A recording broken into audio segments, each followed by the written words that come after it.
Wednesday night showdown presented by your Tampa Bay area Mazda dealers. Tonight we welcome you to Tropicana Field. The Rays continue this homestand and this three-game series against the Los Angeles Angels. This game 2. After dropping last night's game 6-5, the Rays have lost 3 straight, and they've dropped to 2.5 behind the Boston Red Sox in the American League's Eastern Division. Hi again, everyone. Welcome to an evening of Rays baseball with Brian Anderson. I'm Dwayne Stats. Good to have you with us. We'll be hearing from Todd Callis in just a few moments. Rays need a win, and toward that end, they will send the young right-hander Chris Archer to the hill. Yeah, and not a bad guy to be sending out there the way that he's throwing the ball right now. You know, you go back 2 starts ago against the Toronto Blue Jays, 7 strong innings in that ball game, gave up 4 hits, 1 earned run. He follows that up by going against the New York Yankees and almost the same exact line. 7 innings, 4 hits, 2 earned runs. You see the overall numbers there. The team won both games. Let's face it, this guy's got great stuff. He's going to start you out with that fastball, 94 to 96. Use it to both sides of the plate. Try to get to that slider, get these hitters to expand their zone, and mix in that good changeup. And when this guy's on, he can take over a game with anybody. He has made 16 starts. In 10 of those, he's gone 6 or more innings. And in those 10 games, the Rays have gone 9-1. They need him to pitch deep into this game tonight. Coming up, the sweet swinging man in the middle, Matt Joyce. His bat has come to life over the last couple of weeks. Todd Callis previews that.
On a Wednesday night from Tropicana Field, Rays would have had a 6-game homestand, but they kind of split it up there with that 1-game makeup in Kansas City where they lost. It's now been a 3-game losing streak as they lose last night 6-5. Trying to turn it around tonight with Matt Joyce right in the middle of Evan Longoria and Will Myers in the lineup. Joyce will be the DH tonight. As you see our Toyota trend, last dozen games, Joyce has done a better job of organizing the strike zone, hitting almost 400 during that time. 3 home runs in those dozen games with with a slugging percentage of .818. What does hitting coach Derek Shelton think is the big difference? I think he's back to being Matt Joyce. I think he got away from it a little bit. You know, it was a little longer period of time than he's done in the past, but I think his swing is really solidified. I think he's in his legs a little bit more, and he's swinging at the right pitches. And when Matt Joyce swings at the right pitches, you know, there can be some damage done and the ball flies out of the ballpark. So it's good to see. It's good to see the at-bats he's had, the way he's controlling the at-bats, and the results he's had. Don't forget, this is a Web Wednesday, which means you can ask Dwayne and BA whatever you like by tweeting your questions to @SunSportsRays. Dwayne's got an incredible collection of magazines. Food Arts. I think that's a pig on the front cover. And don't forget to hashtag AskRays and BA, as always, making those last-minute business deals before the broadcast. 3 minutes, 50 seconds to our broadcast between Chris Archer on the mound for the Rays, Garrett Richards on the mound for the Angels. You can ask about food, arts, baseball, whatever you like on this Web Wednesday.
Highlighted by a 2-hit shutout at Yankee Stadium and winning AL Pitcher of the Month in July. Now, the Rays are counting on Chris for their run to the postseason. Archer's first order of business is to help the Rays stop a 3-game losing skid as he faces the Angels. Chris Archer on the hill already for the Rays, set to go up against Mike Sosa's Los Angeles Angels. Rays dropped a heartbreaker last night, 6-5.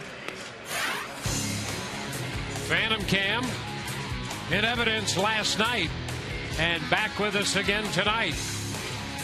The second installment in this 3-game series of the Phantom Cam. We'll see things we have never seen before during this telecast.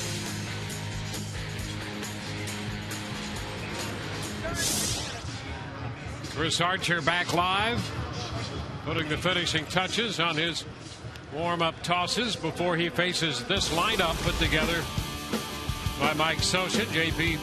Shuck. Shuck leads it off. Eric Ibar had a big night last night. He'll hit second. Mike Trout hits third in center field. The DH, Josh Hamilton. Mark Trumbo at first. Cole Calhoun is in right. Chris Nelson at third. Chris Iannetta will do the catching, and Grant Green hits ninth and plays second base. Well, taking the mound tonight for the Tampa Bay Rays is right-hander Chris Archer, making his 17th start of the season, a 7-5 record, 2.93 earned run average. A little bit of a hiccup. First 3 starts in August. It was 0-2 and 6.59 ERA during that span, but he has really tightened up the ship his last 2 times out, going 7 strong innings in each ball game, both of which the Rays won.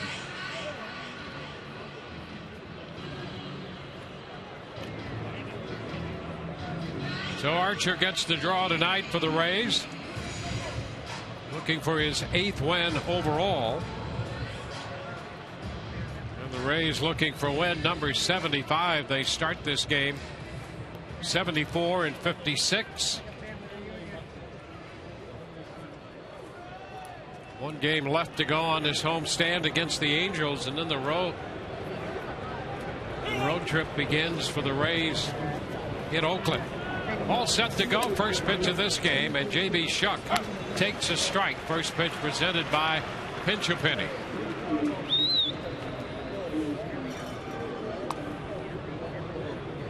Shuck starts the night hitting .291.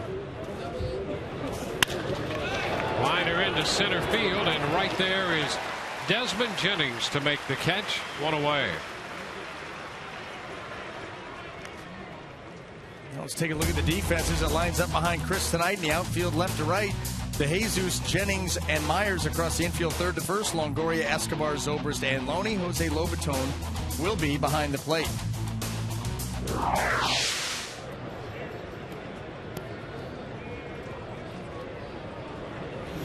Well, here's Ibar. Drove in 4 runs last night. Single in the 7th, drove in 2, and a double in the 9th, drove in 2. Strike 1 on the foul ball. From both sides of the plate. I mean, he got to Jake McGee in that 7th inning. The first pitch fastball, hitting it hard between short and third, and then from the left side, he gets Rodney in the 9th. That was a tough one last night for the Rays. 5-1 lead going into that 7th inning, and drop it 6-5.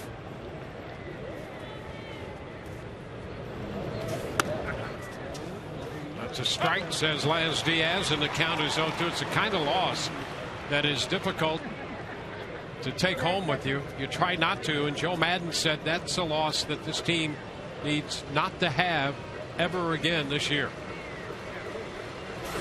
No, it just brings up too many memories from beginning of the season where the Rays went through a stretch where they had a number of games like that gave away late. They've kind of righted the ship in regards to that.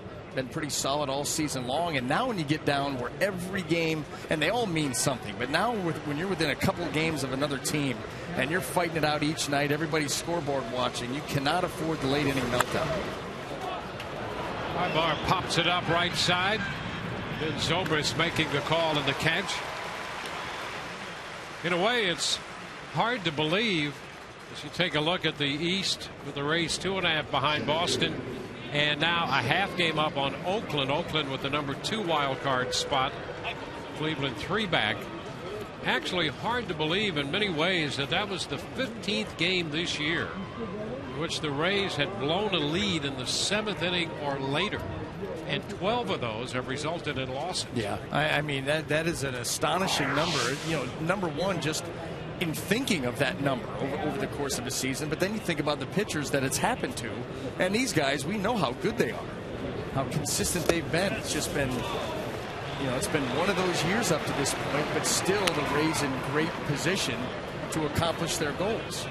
Mike Trout didn't like that call. A good slider from Archer, and Trout thought he had held up on the pitch. Well, he's probably still frustrated from some of the calls that went against him in last night's ball game.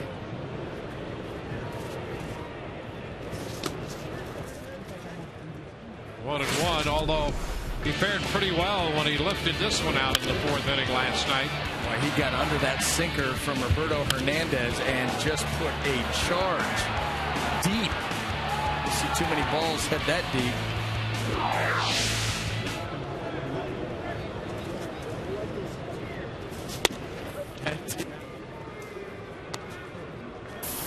Two balls and a strike to count.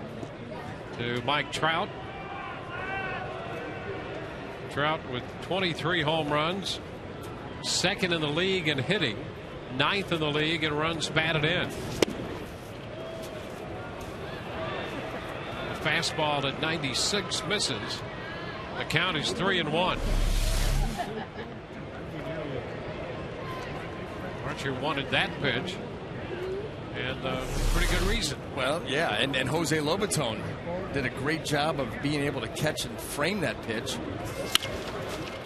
Into short center field. Jennings will have to play it on one hop. And Trout is aboard. 2-out single. Boy, just able to drop that in front of Desmond Jennings. And ball not hit overly hard. See where Desmond is stationed. Just kind of pulled up at that at the end. You know, that's where you got to make that decision. You're going to go all out and dive. The problem is that's going to be a tough play to be made, and if it gets by you with Trout running, he may still be running.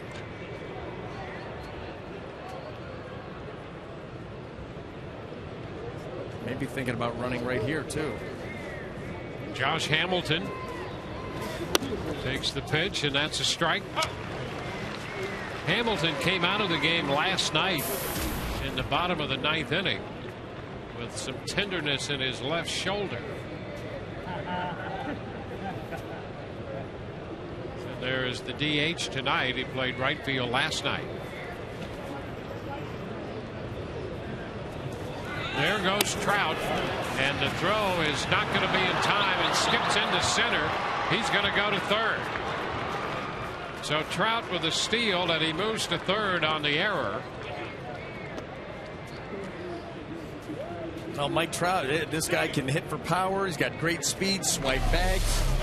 He's off and running here. Picked a good pitch to go on, and that throw a little bit wide by Lobaton. It was Trout sliding in, kind of cuts off Escobar from being able to make this play. Great jump.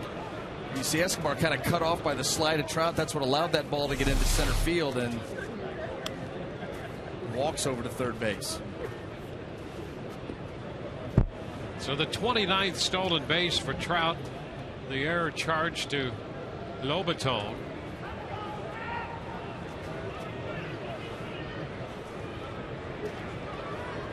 A 1-1 count up here, says Laz Diaz.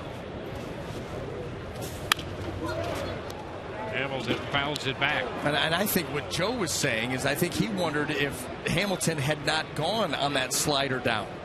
It certainly looked like there was a lot of movement in that bat. Here it is. Here's the slider down.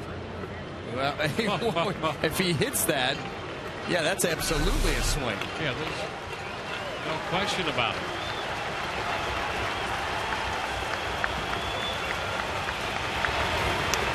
And a swing and a miss. Hamilton out on strikes anyway to retire the side.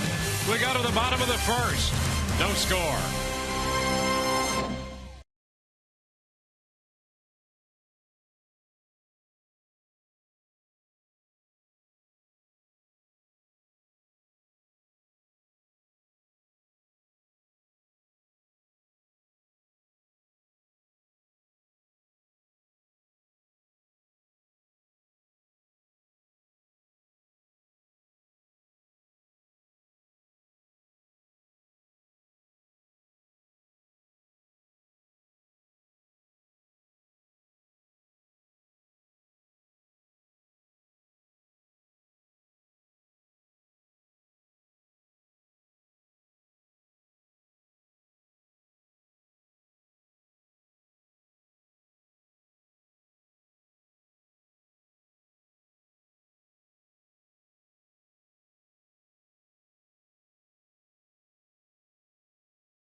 facing the Los Angeles Angels of Anaheim. David DeJesus leads it off, then Ben Zobrist and Evan Longoria. Matt Joyce, the DH. Will Myers in right with James Loney at first. Desmond Jennings in center. Jose Lobaton will do the catching, and Yunel Escobar at shortstop hits ninth. Well, taking the mound tonight for the Los Angeles Angels is right-hander Garrett Richards, and you can see that he has had an interesting season. 40 games overall, 10 starts, was in the rotation from April 13th to April 30th. 4 starts in that span, did not fare very well. Has gone back into the rotation at the end of July, and is a different pitcher. Those 6 starts, 2-1, 2.75 earned run average, and he has an electric arm. Well, David DeJesus will be the first Rays hitter to step in here against him.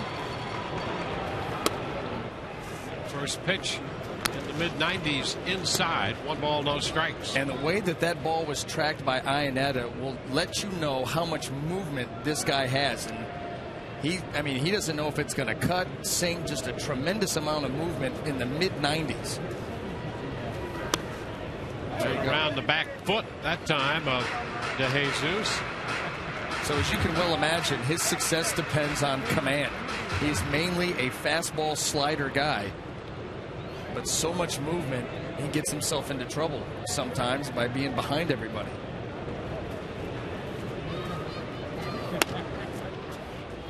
Strike around the knees, and it's 2-1. He has been not exactly a special project of Mike Butcher, their pitching coach, but Butcher spent a lot of time with him trying to smooth out his delivery. At one point, he was very herky-jerky with his delivery. And he still has a little bit of that in him. He may not ever be able to get rid of all of it. That's just kind of who he is. But he's got that good pitcher's build, and you've got to love working with the guy in the mid-90s with a lot of movement. And really, his slider, his secondary pitch, when he has command of that, and that's, it's not all the time, but when he does, they say it's just about unhittable. Shot toward the corner and right. That will one-hop the wall. Calhoun plays the carom, and DeJesus in at second, standing up. That's a direct byproduct of pitching from behind. Once you fall behind 2-0, 2-1, okay, now 2-2. Another fastball, and this just tracks in middle in, and David DeJesus had already seen 4 in a row. Well timed on that one, and just jerks it into the corner. DeJesus now 6 of 14 in a Rays uniform.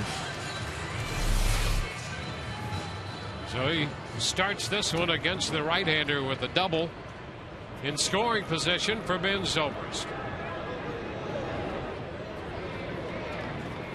Ben hitting .273. Takes a look too high on the fastball.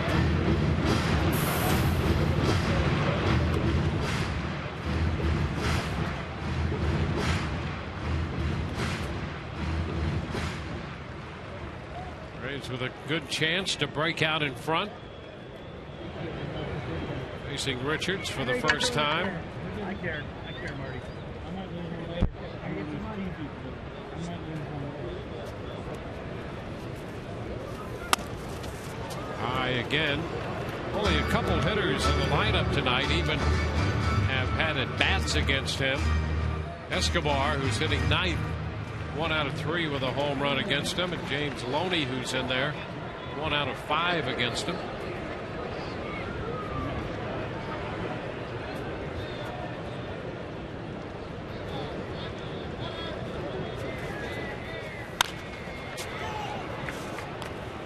The count to 2-1.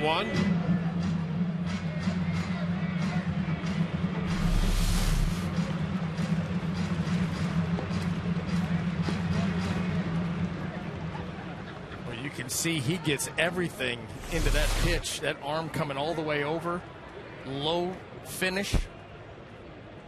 Max effort kind of guy. You can tell that by the radar gun readings. Bounce this one the other way. So it's 2-2.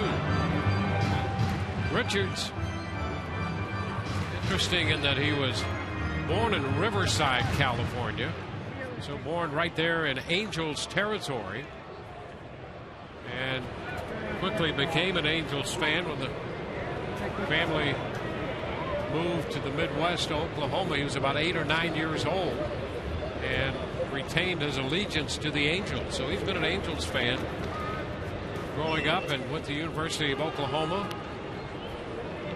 And winds up pitching in the big leagues with the Angels. Yeah, how about that? You can imagine the thrill of getting an opportunity to play for the team that you grew up rooting for.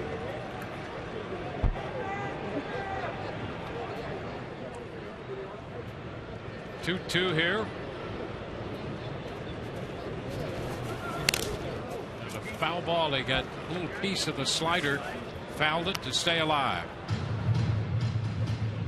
Well, it's going to be up to the Rays offense in tonight's game, and they're actually very good at this, to be extremely patient with Richards. If they go out there and get into swing mode too early, that's where he can really take advantage of a lineup. But if you wait him out, you can already see command not quite there. You can put yourself in a lot of good counts, increase your chances for success. And a line drive base hit the other way. Over to third goes to Jesus. Ibar had slipped in behind to Jesus when the pitch was made, and Zobrist takes it the other way, so it's first and third. Yeah, and that's just a great job of Ben, not trying to do too much. Takes the slider meant to be in. That ball's off the plate away, but it stays up. And so Ben, a little half swing there. He just shoots this rocket right by the outstretched glove of Chris Nelson, and the Rays are in business.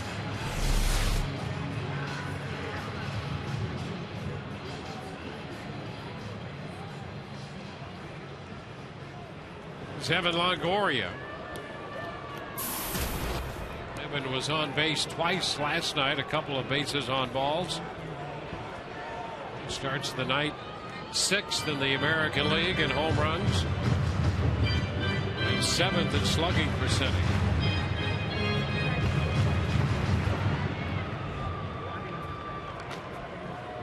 So Evan gets his first look at Richards.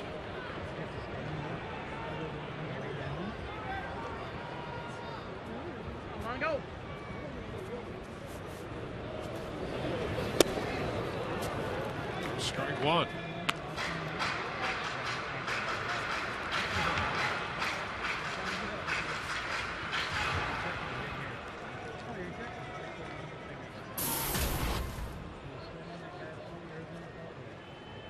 Five home runs in the last 10 games for Longoria, hitting .333.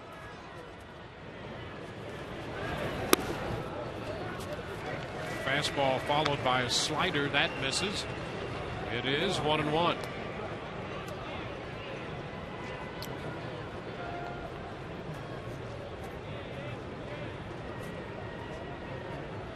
Jesus at third. Zobrist at first.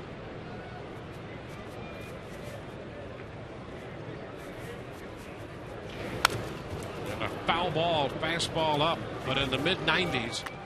At 95 right there. And that's what you're going to see. These Rays power hitters in the middle of the lineup, you're going to try to be as patient as they can with Richards, but if he gives them that heater out over the plate, even with the good velocity, you're going to see some big swings. We saw one right there. This is where Richards looks to expand that strike zone. Very good slider, and when he is in sync and on time with that pitch, I'd say it's just about unhittable.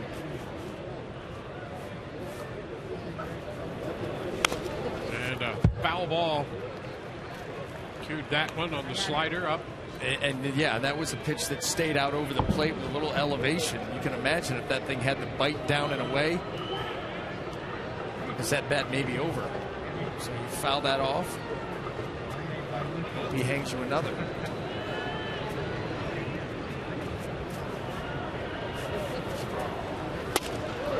And he powers that one by Longoria.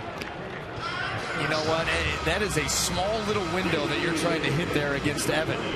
Trying to come in underneath the hands, late movement, and able to get it there. That is a nasty, nasty sinker. And even Evan looking out there like, where did that thing go?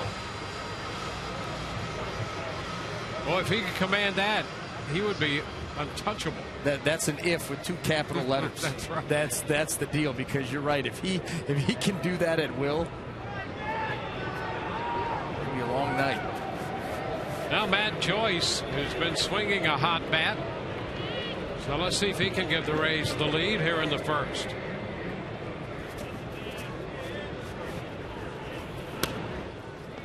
Takes it down and in. Joyce 373 in August.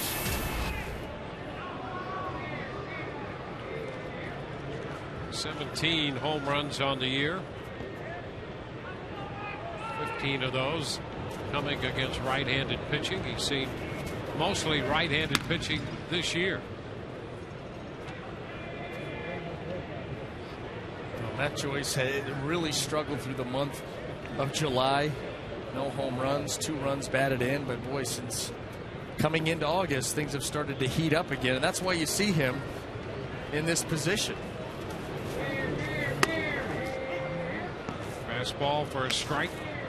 Well, you see all the lineups that Joe Madden can put together, and it really is a matter of playing the hot hand each night and against the pitcher who's going that night. They do a great job of playing matchup. Coming into this series, the Rays had utilized 114 different lineups.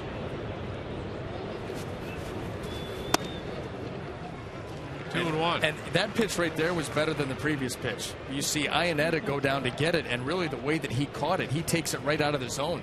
Doesn't give Laz Diaz a very good look at it at all, potentially costing his pitcher a strike. And going back to what you were saying, Dwayne, about this lineup, that's why if this lineup's going to be successful, and these position players and hitters are going to be successful, you've got to have a bunch of guys that check their ego at the door.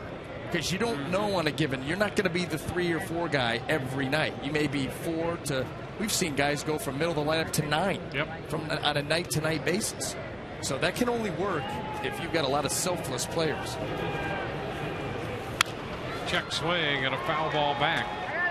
Well, then that's one of the things that's made this Rays club so good this year, and the way the offense has worked out, because they have gotten offense from every spot in the lineup at one time or another, and they've had different players get hot, and Madden's done a great job of matching those hitters up when they're swinging the bat well, seeing the ball well, and particularly against the type of pitcher who the Rays are facing each night. Well, what about last night? You know, even with Jose Molina down in the 8 hole against the pitcher that he has struggled against. Yeah, he was like 0 for 13 right. his career for him. Right, and then goes 3 for his first 3 and drives in 3. Yeah, I mean, you just don't know where it's going to come from on a night-to-night basis.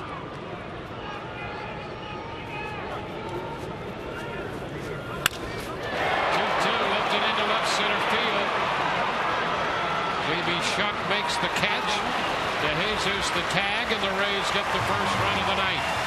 Matt Joyce drives in the run. 1-0 Tampa Bay on the 43rd run batted into the year for Matt Joyce. Now continues to be productive. Works an at-bat there. Gets the ball into the outfield to drive in that lead run. Continuing his very good month of August.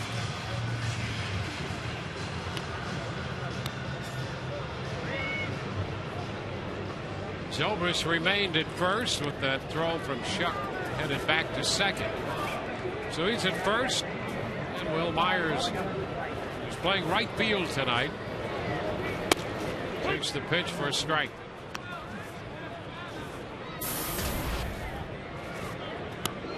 So we've seen the fastball consistently at 95. That slider anywhere from 84, 85.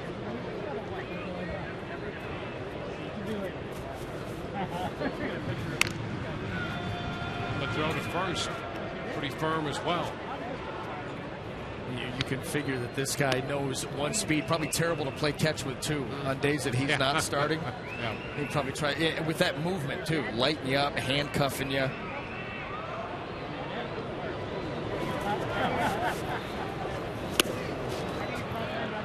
2. That's that slider. That's the slider that they talk about. He's got good depth, very similar to Chris Archer and his slider. Sometimes he'll throw a slider that, if you don't see how hard it is, it has curveball break. It's got so much depth to it. Go right back down there again. And it stays in. Ball 2 strikes. It's an attempt at that curveball. That was in the 70s. You see right there, and Iannetta had asked for that pitch and given him the glove, patting it down, like bounce this thing, put it right on the dirt for me. It wasn't really close.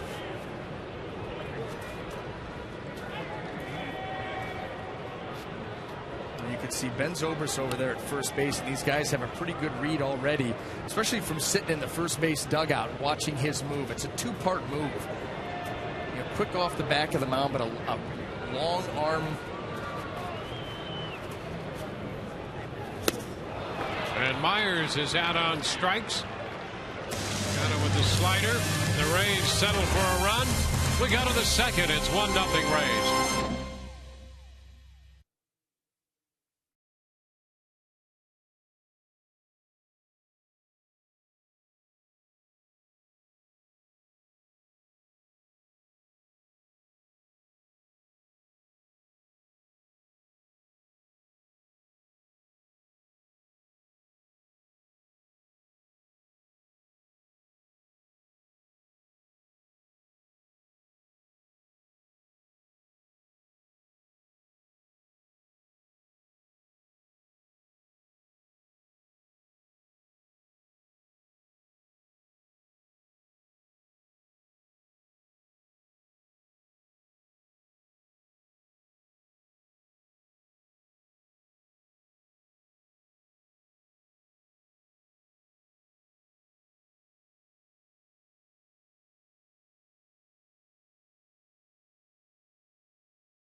Just for men, mustache and beard.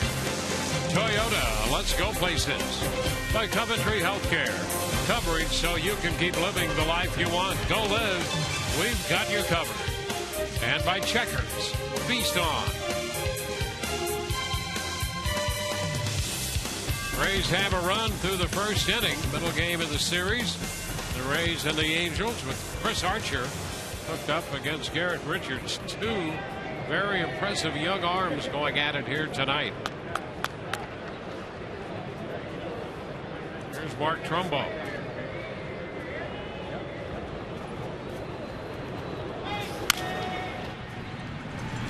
It's tap foul. Well, this is going to be an easy and interesting game for the fans to watch because it's going to be the young starter who gets the command and control under wraps and in sync first. And for the longest, it's going to win the game. Period. End of discussion. Great arms. And when these guys are in the zone when they want to be, out of the zone when they want to be, can absolutely dominate.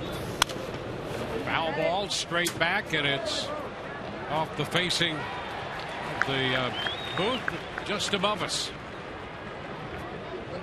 And we talked about what Archer did in his last 2 starts. You look what Richards has done since he's come back into the rotation at the end of July. And in his last start, pitched into the 8th inning and outdueled Felix Hernandez in a ball game that the Angels won 2-0. Chopper down to third. That's a nice play by Longoria. Well, he makes tough plays look routine, and they are anything but that. You really don't have any idea, unless you're trying to do this yourself, how difficult this play and hop is.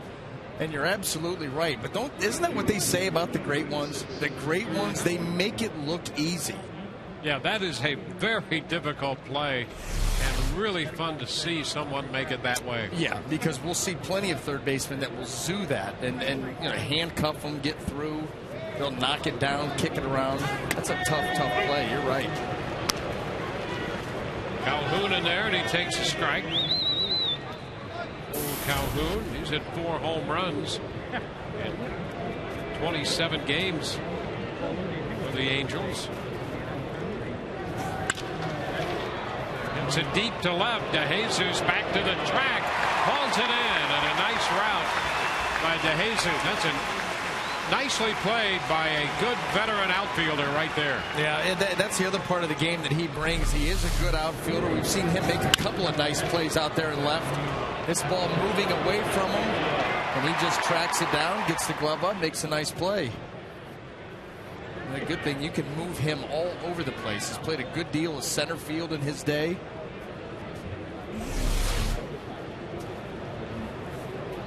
Great defender. Oh, nice catch after scoring a run in the bottom of the first. Snelson, the third baseman, takes a fastball. Ball, no strikes.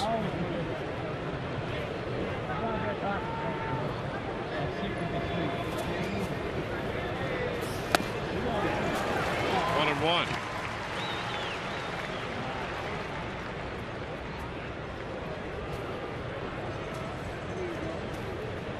Archer coming off a victory over the Yankees. He beat them 7-2. 1-2 the count on Nelson.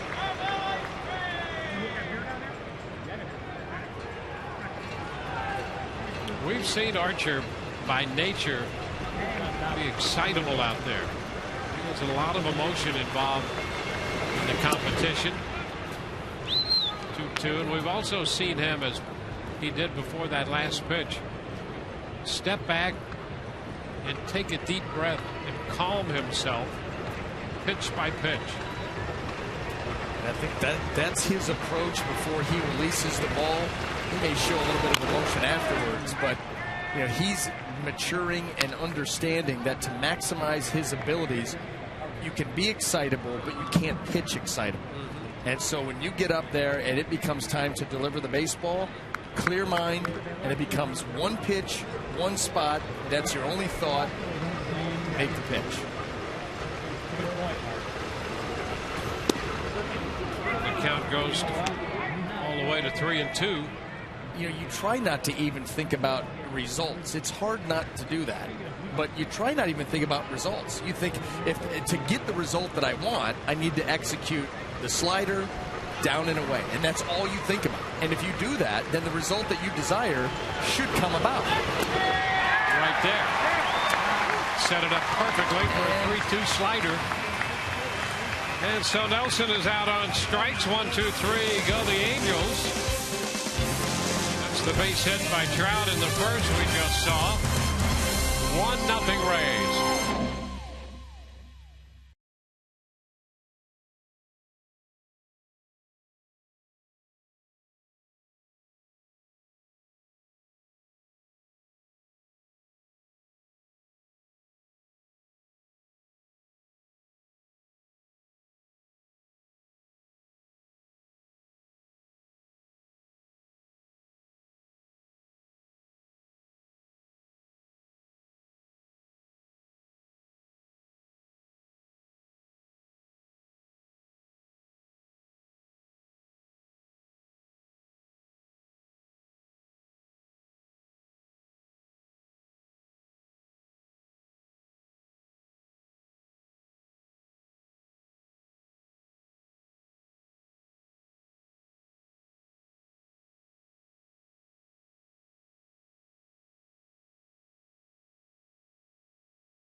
We have a 1-0 game in favor of the Rays as we head to the bottom half of the second inning. Whenever Chris Archer pitches, there's a lot of stripes for Archer. You see a lot of the high stirrups look. We saw that with Evan Longoria earlier. We saw it with Jose Lobaton.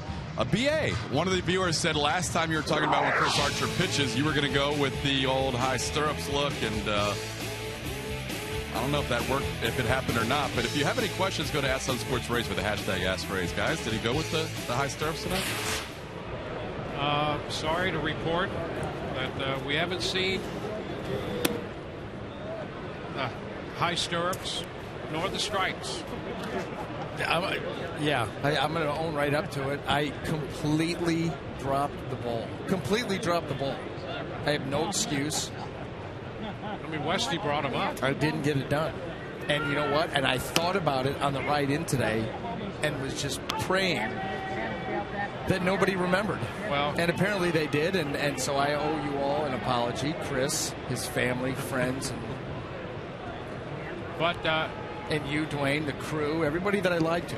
But in your defense. There is no defense. No, in your defense, you were preoccupied with your preparation for this game.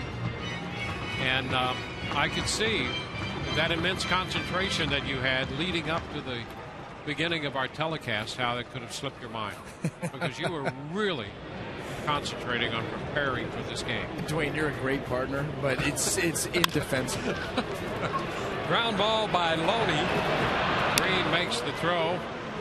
And Loney is the first out in the bottom of the second inning. Well, there will be some more opportunities, and we will expect to see them. Well, here's the deal, and here's what my thought process was, and it was a poor thought process because I simply said that I would have him on Wednesday, that I would have him this Wednesday. And then I thought, and I had him laid out, the pants laid out, turf shoes ready to go. But then I thought, you know what, West Coast, if I do it now, yeah, it's great. But West Coast, things get a little sideways because all the executives have gone to bed by that point. And we can start to have a little bit of fun.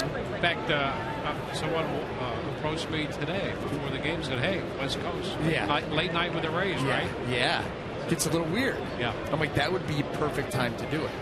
However, I screwed up. Well, we're going to have some opportunities on that West Coast trip. So, stay tuned. Yeah. I'm not going to talk this time. I'm going to let the action speak. Okay. Because last time I put my mouth out there and didn't get it done. So. It takes a big man to admit when he's wrong. Take that full responsibility. Yeah. Usually I am not a big man. But I have nowhere to run and hide here. Boy, right out of the chute, too. First question. Yeah, Callis coming in hot. Yeah. You know, he's got some editorial control over that. Mm-hmm. And he just fired away. Yep. And, you know, good for him. God bless him. Yeah. Shows me great credibility that Todd carries to the telecast each and every game. That's why in the meal room tonight, he wouldn't look me in the eye across the table. He knew it was coming, and he knew I didn't have him on, and he knew he was going to fire me under the bus, which is fine. But I knew that there was something about him tonight a little bit off with me. He wouldn't kind of, Yeah, kind of walk the other way, see you down the other end of the hall. Well, good to his job. He's just not fond of confrontation.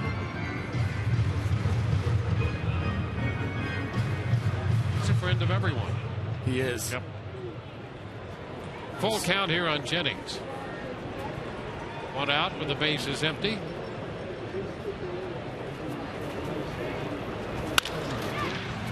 High barred short. It's out number 2 with a toss across the Trumbo. 2 up and 2 down. Don't forget, in tonight's game and all season long, Tires Plus will donate $100 to the Pediatric Cancer Foundation for every Tampa Bay Rays home run televised on Sun Sports.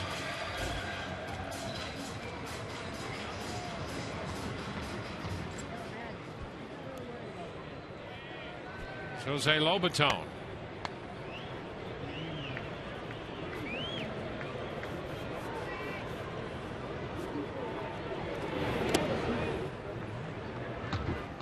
Jose hitting 8th, 65 on the year.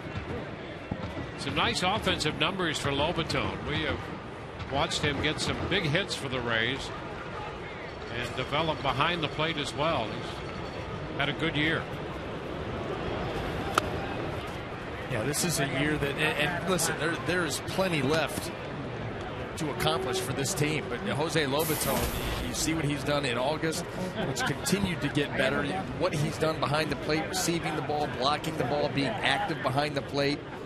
And this is a season that you can go home and feel really good about the progress that you made over the course of a season, which you don't see. There's guys that will improve some things during the course of a 6-month season, but not to the extent that Lobaton's been able to do it.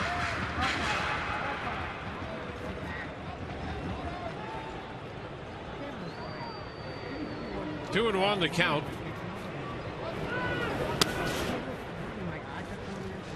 3 balls and a strike. Well, you could see where Richards could be a challenge to catch. If you're not one of those catchers who just sticks that mitt right there and leaves it there, those pitches, they'll carry you right away. Yeah, I mean, a lot of catchers, they have to anticipate on the breaking ball something that's going to be down in the dirt. With Richards, you've got to have anticipation for everything.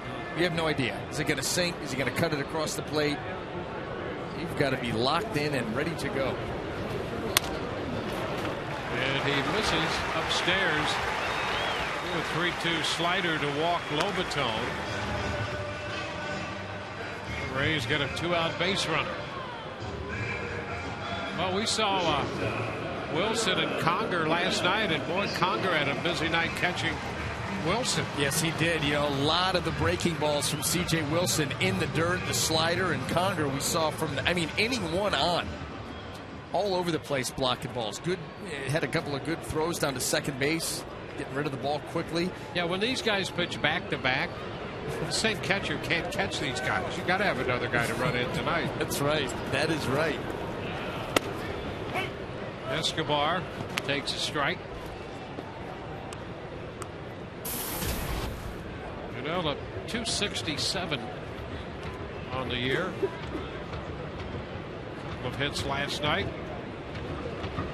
Was up in the order last night. Hit 6th.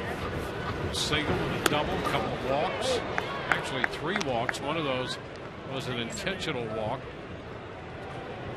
A 1-1 count.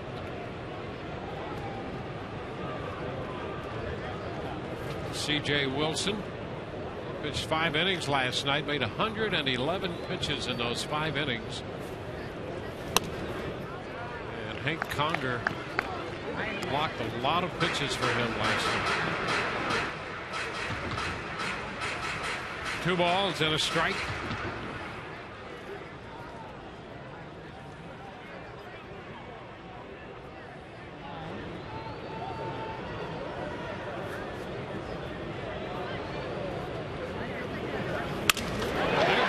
Hit into center field. Well, you can see Richards get ready to duck. The sound of that off the bat, I think he reacted to the sound. The ball wasn't necessarily that close to the mound, but listen to this. Well, here's the deal. Listen, the sound will follow where the ball is headed. And this ball's off the end of the bat, so it makes a bit of a louder sound. And the ball's headed back up the middle. The sound is following right behind it. That's why Buck Showalter used to take outfielders during batting practice out into the outfield at different positions.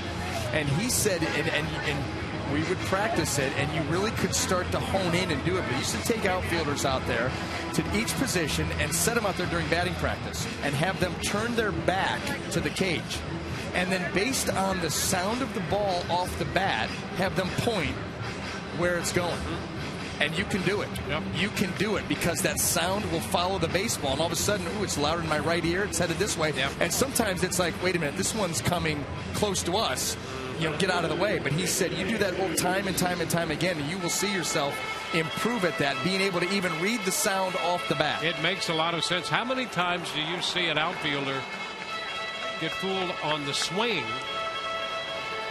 and it's not where he thought it was going to be. Yeah. Well, yeah. This is that's just more information you're gathering. Right.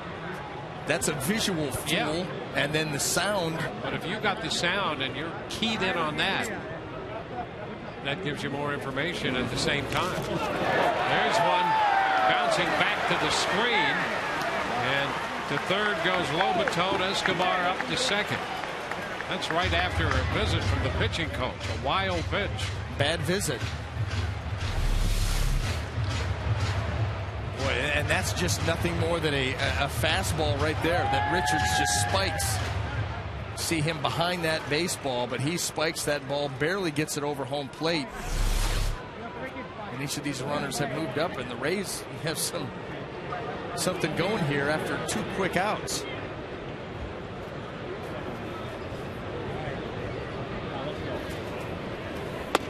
Comes back with a strike on DeJesus. The count is 1-1. Rays got a run in the first. They lead 1-0. DeJesus doubled, scored on a sacrifice fly. Now with 2 outs, 2 men in scoring position. DeJesus in the batter's box.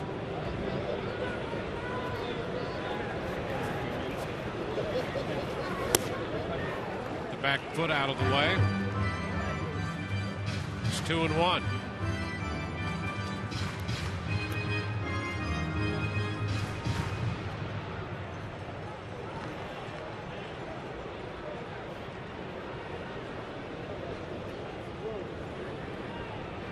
Garrett Richards, Edmond, Oklahoma.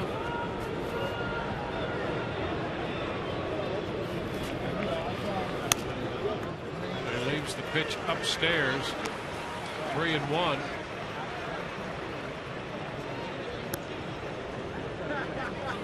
He was up for a handful of games with the Angels in 2011. 30 games last year, 9 starts. He was 4-3 with a 4.69. He's 4-5 right now with a 3.95.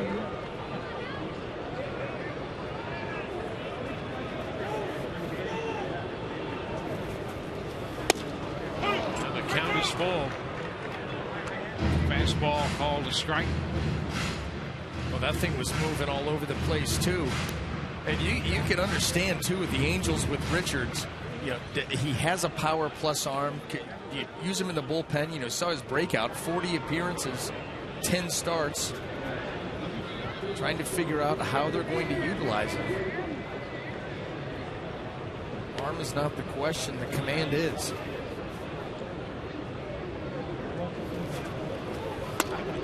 And he walks DeJesus. He's not afraid to throw the slider 3-2. He just walked DeJesus on that pitch. So the bases are loaded. He was 3-2 with Lobaton. Threw him a slider to walk him. So they're loaded for Ben Zobrist.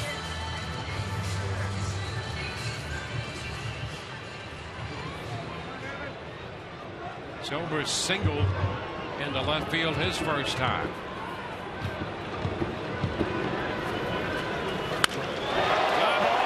Center field.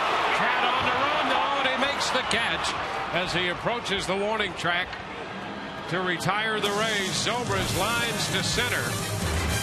Rays leave him loaded.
We have a 1-0 Rays lead as we head to the third inning. We are talking a little bit about Take Stock in Children. TSIC has a Bright Future student, Larissa Beretta, who's here from University of South Florida. Larissa, the Florida Lottery provides funding for the Bright Future scholarships, which you were a recipient of. What does this mean for you? Well, both the Take Stock in Children and Bright Futures has meant an immense amount to my family. Without both of the scholarships, I wouldn't be graduating this year. Take Stock in Children has taken care of my tuition. Thank you to everyone out there. And Bright Futures provides for all the other expenses that I have, going to college, whether it be transportation, books, supplies, and all sorts of other things that obviously a college student these days needs. So luckily I'll be graduating with no debt and looking for new opportunities. Congratulations on that, USF senior, majoring in public relations. We have Take Stock in Children President and CEO Madeline Pumariega. And Madeline, unparalleled high school graduation rates of more than 92%. Take Stock in Children is referred to as Florida's flagship mentoring program. What is the secret to your success at Take Stock in Children? I think it's the expectations that we set since day one. The students sign a contract that they'll be held to those expectations. The parents do as well, that they'll support their children. And then a community mentor also signs a contract that they'll commit to support that student by providing mentoring opportunities and being able to help them during school to be successful. When they finish that, they have a college scholarship that awaits them.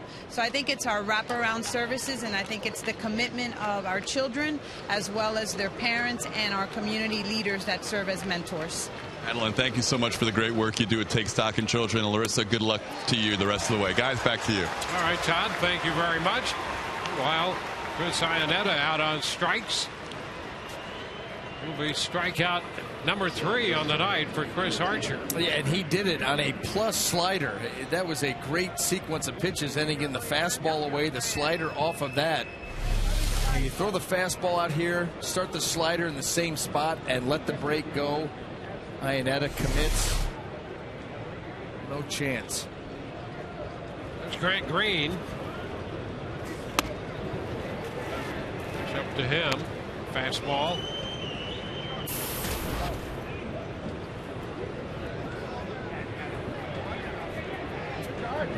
Angels getting a look at Green at second base. Back of first. Loney near the stands, but it's out of reach. Yeah, it wasn't that long ago that Grant Green was the number 3 prospect in the Oakland A's system, and they acquired him in a trade for Alberto Callaspo. And so he's one of those young players that we talked about is going to get his opportunity to go out and prove that he belongs to be in the big leagues every day. He's 25 years old. 2-1. He was, in fact, when the A's drafted him in 2009, he was the 13th selection overall in the 09 draft.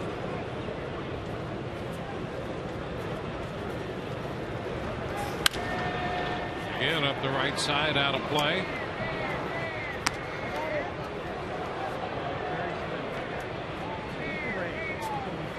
And he has hit in the time since he was drafted and signed, starting at 09.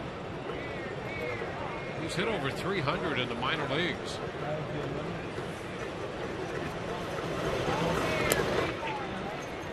The count is full.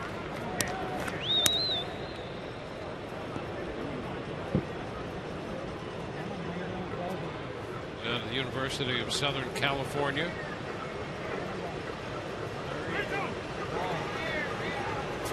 A full count to the number 9 hitter. And he got him. The 3-2 slider. Boy, we're seeing that tonight. He got Nelson on a 3-2 slider. Goes 3-2 with the slider to Green. Well, a lot of confidence in that pitch tonight, and for very good reason. It's been extremely sharp. Watch this one. Just a left turn right there. Keeps that pitch tight. The break late.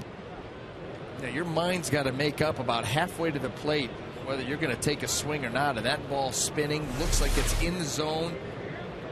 And by the time you start that swing, it starts its break. Shuck. Pitch stays outside. Just trying to snap a 3-game losing streak. The Angels have won 4 straight. Ground ball just out of the reach of Zobrist and through into right field. Shuck pulls it through the right side, picking up the second hit allowed by Archer. Just an opportunity to take a look at tonight's AT&T social media poll. Which Rays rookie has the best chance to win the American League Rookie of the Year award?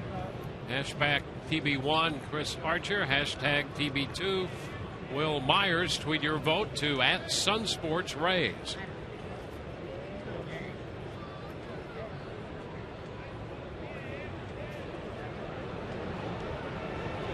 Eric Ibar.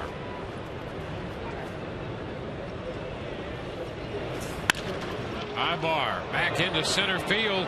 Jennings on the move for it, near the track, and makes the catch as he hits the warning track. Angels out in the third. We go to the Rays half of the inning. 1-0 Tampa Bay.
We are back. Rays lead 1-0 as we go to the bottom of the third inning. You know, so many baseball players are superstitious, and one of the big superstitions you see a lot, players and managers, is guys will not step on the baselines.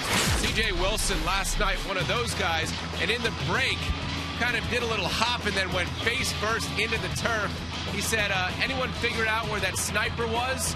That's what he tweeted. The internet kind of caught on this afternoon, several different things, tweeting several different comments about that. One Dallas TV station wrote, serves him right for leaving the Rangers. Another website wrote, ironic because he's the only Angel not stumbling on the field this year, guys. Well, how about that? How about that? And that's what you're trying to do. You're trying to avoid that. You don't want to step on the line. It's just something you don't do. Unwritten rule. Gloria bounces it to third for Nelson. Evans the first out. It's also in your best interest to keep your feet, though. Yeah. Because back in the day, you couldn't use Twitter to, you know. It's a good move by CJ. It's not going to go unnoticed. So, you know, if you get out in front of it and you kind of hit yourself a little bit, what can they do from there? It's a smart move. It is a smart move. Have a good-natured laugh at yourself? Because that was funny, to be honest. Did you see Jamie Nelson? Oh, lost it. Lost it. I don't know the count here to Matt Joyce. Yeah, he had a laugh at that, amused at Wilson's expense. A 2-0 count. Baltimore with a 2-0 lead on Boston there in the bottom of the third at Fenway. Manny Machado's hit his 12th home run of the year in that game.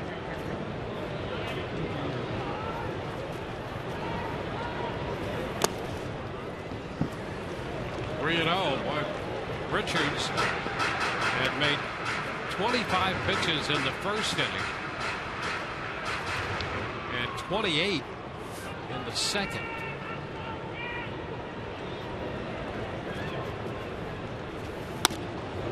And he walks Joyce.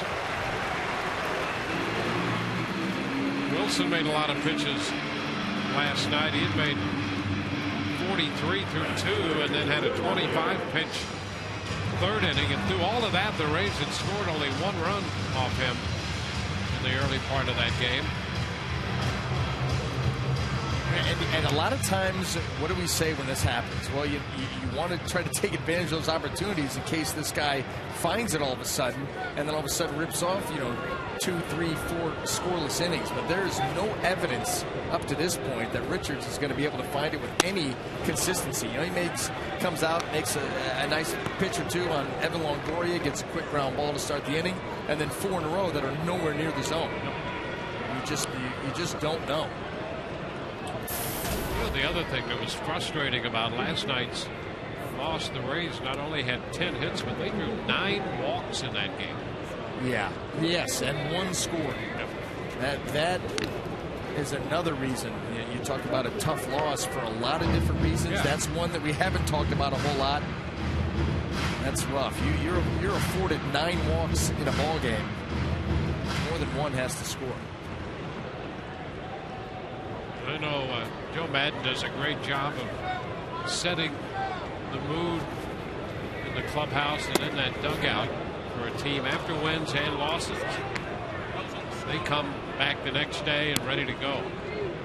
But I would think that last night's loss was one of the more challenging for Joe Madden to digest. And that's why he was trying to get a T-Rex in before today's game. And I don't blame him. It's something truly spectacular. Really.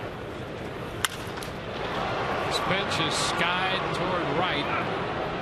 Calhoun goes under it, makes the catch. But in all seriousness, I think that as far, and we've sat up here and called some tough losses this year. Yep. But I think the loss to New York, extras, tough 3-2. Okay, you're going to go to Kansas City, go out there, let's get better out there. Then you take a beating. Where they get you pretty good, 11-1, immediately have to come back home and strap it up for the Angels, and seemingly have the game in control late, and then get that one for the 3rd loss in a row this time of year. That's a rough one. For the first, Joyce is back in. So that's why all of these games are going to be important, but coming off what they've had to do their tough loss and go to Kansas City, lose there, then get right back here and lose a tough one. It's not an easy way to go right there in those 3 games. Well, three straight losses to 3 different teams, too. That's strange in and of itself during the course of a baseball season.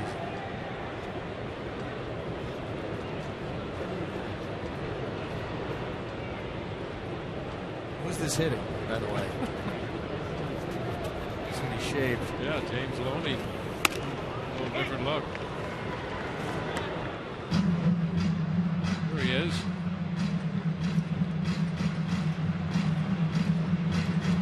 He's going to turn 22 any day.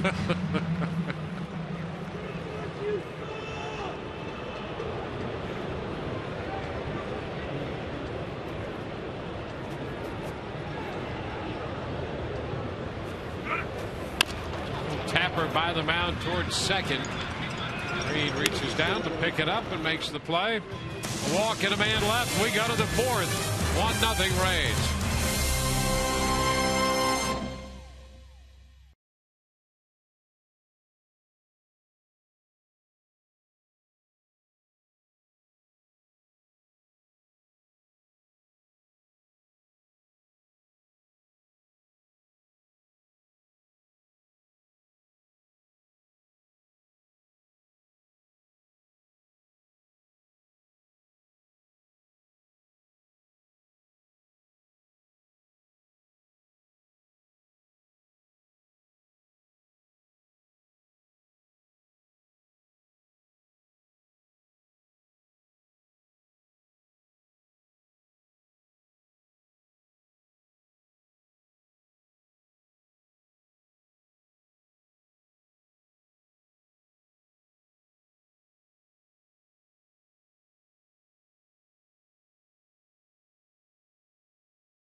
Tonight's game available in Spanish via SAP. Brought to you by Coventry Healthcare of Florida.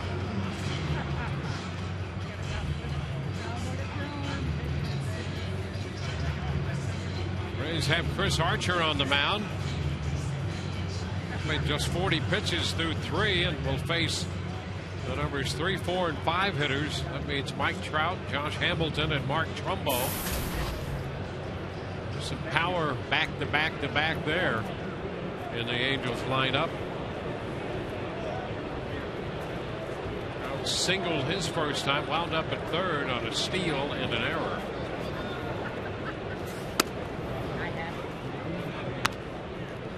Pitch is upstairs. The home run he had last night estimated at 458 feet.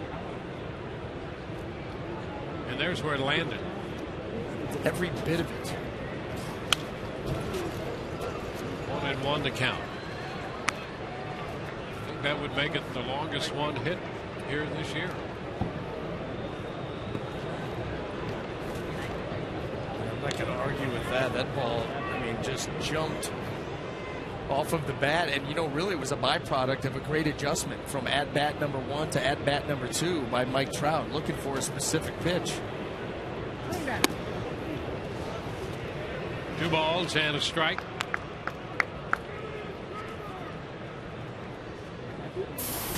How about this against right-handed pitching and left-handed pitching? Flip a coin.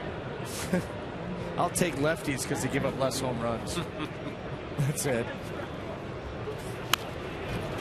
Cut the foul ball on the slider. It's 2-2. They're pretty remarkable. You try to find holes in Mike Trout's game, and it's just when you find one, let me know, because he does just about everything well, and most things better than that.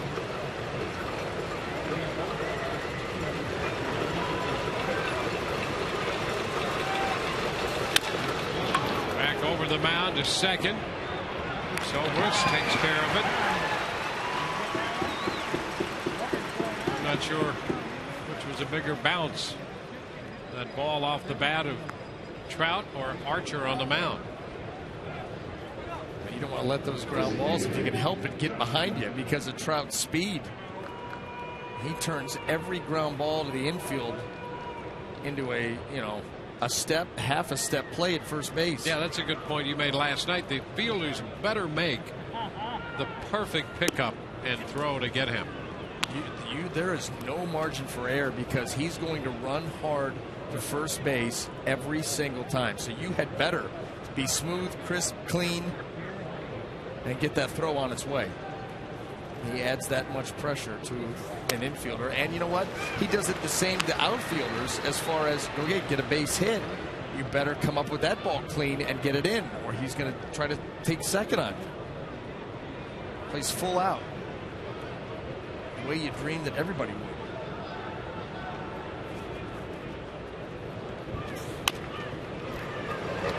Now 1-2 on Hamilton. Said you got to.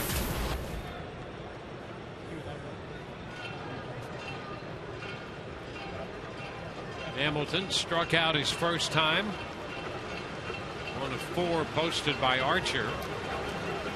Archer ahead in the count here in the 4th. It's 2-2.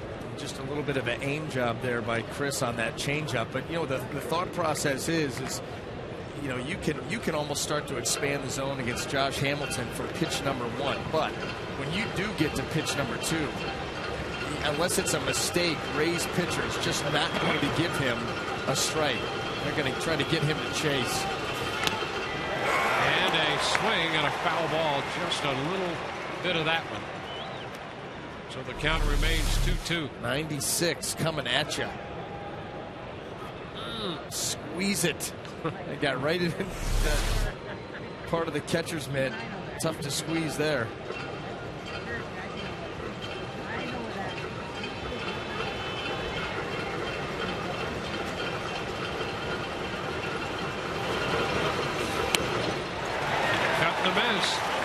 Hamilton out on the slider.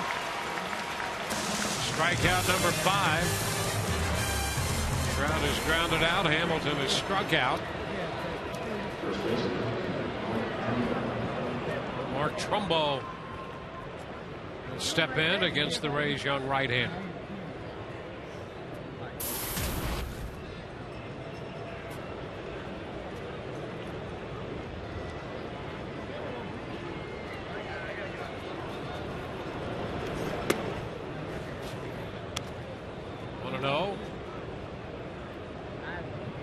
The last couple starts for Archer have been good after a slow start to the month of August. He was just terrific in July.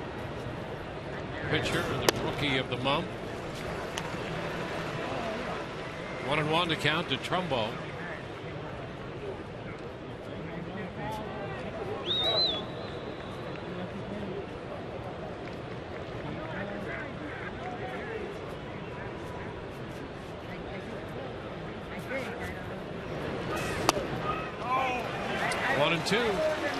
Nice fastball to get ahead. And you could hear Mark Trumbo up here as that pitch crossed home plate. Just says no. And you can't not call that on me.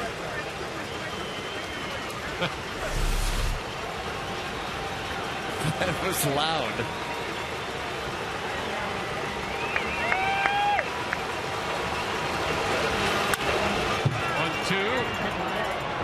Pop fly to center. Desmond Jennings gloves it. 1-2-3 go the Angels. Bottom of the fourth coming up. It's 1-0 Tampa Bay.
By your Tampa Bay area Mazda dealers.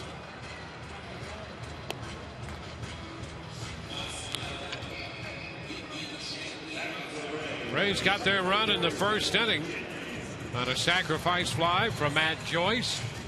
It's the only run we've seen scored tonight as the Rays send Desmond Jennings to lead off the home half of the fourth against Garrett Richards.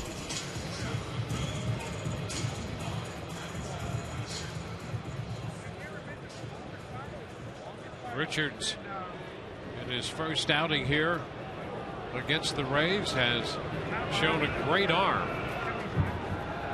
And a little bit of a struggle for command, but an impressive arm. There's a first pitch strike, a slider.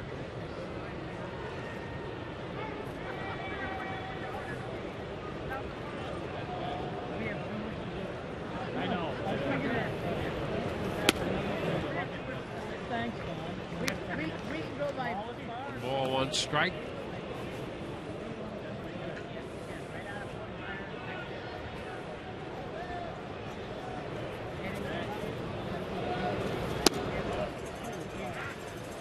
It's 2-1.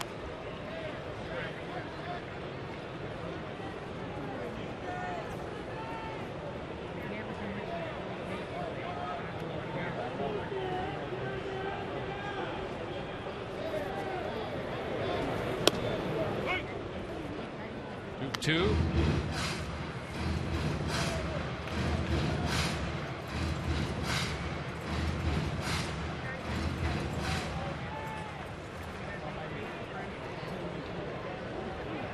Richards with a couple strikeouts, 3 walks, skips this one to the backstop.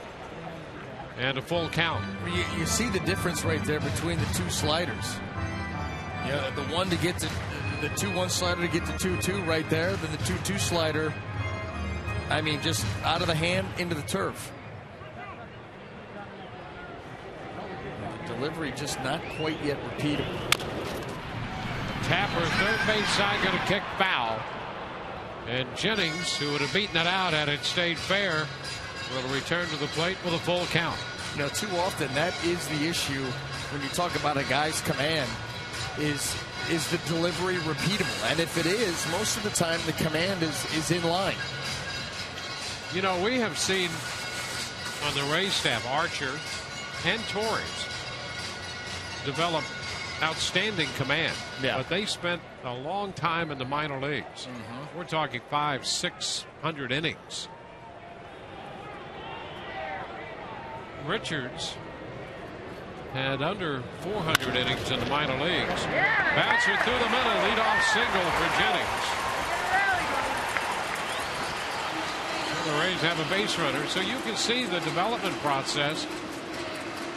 And you give Richards a little more time, and if he can continue to refine that delivery, you can see what the Angels like in him. He's not everything they want now, because he'll throw a lot of pitches and throw a great pitch and then one not so good. But he's got a great arm, and they're hoping that with enough work, he could be special. Well, that's the hope. That's where the work comes in. But you know, you can see. Look at Archer. He's obviously someone you can compare him to right here because his mechanics so simple, so smooth, up over the rubber, then down. There's a lot going on here. I mean, you got a tall guy. He's lanky. You know, he's going to kick a little bit of crossfire, long arm action. I mean, there is a lot going on here, and the more that you have going on, the more difficult it is to get it all in sync for 100 pitches. Yeah. You know, that's the challenge of it. You got to try to simplify the mechanics. Whether he'll be able to do that, you know, time will tell. But the one thing that that you hit on, why everybody's intrigued, is the arm, and not only the arm and the velocity, but the life on the pitches. It's not a straight 95; it's an all over the place 95. Lobaton lifting one into center. That's going to fall in front of Trout. Trout coming in. That ball hit off the end of the bat, and Lobaton has a base hit. Well, that's one of the things you were talking about earlier, how you get fooled on the visual as an outfielder. There's a big swing by Lobaton, but the ball off the end of the bat, it's not going to go anywhere. Trout, a little bit of a freeze. Now he starts to come in, not going to get there in time. Has to play it on the short hop.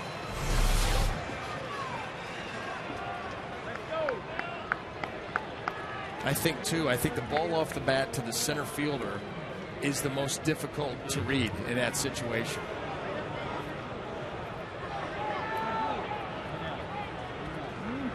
The Rays have a little something cooking here in the fourth. 2 men on to open the inning. Here's Yunel Escobar. It's the bat back, taking the pitch low. Escobar had a base hit in the second inning, so he is 2 for 4 lifetime with a home run off Richards.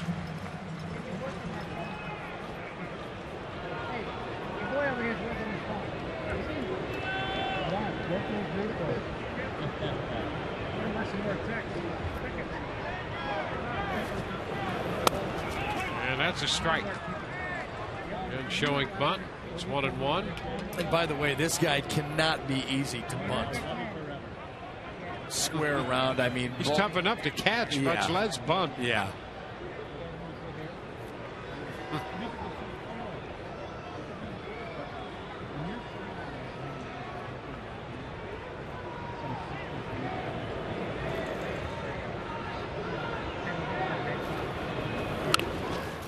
And it's bunted foul.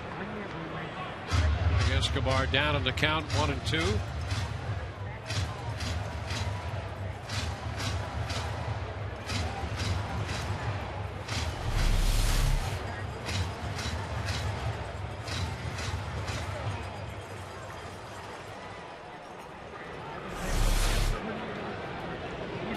It shows you it's not all that easy.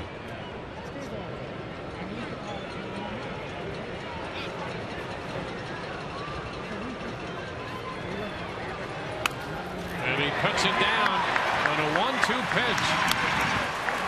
Jennings to third and Lobatone to second. Well, the Rays and Escobar determined to put down the bunt, even 1-2. Yeah, I mean, listen, and that's not a huge part of the Rays game, is laying down sacrifice bunts. But when Joe Madden wants the bunt down, he wants the bunt down, and he gets it here. Just catch that baseball with the bat, and a nice job by Escobar in a tight situation, 1-2, to get it down and get the desired result. Yes, sir. Great job.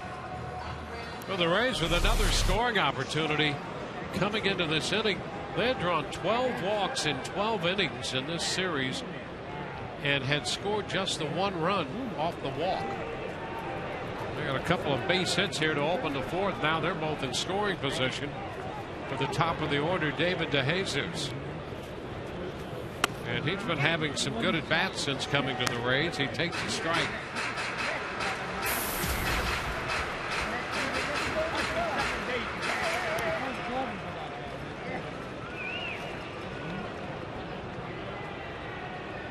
Jesus has scored the game's only run. That was in the first when he doubled. He walked in the second.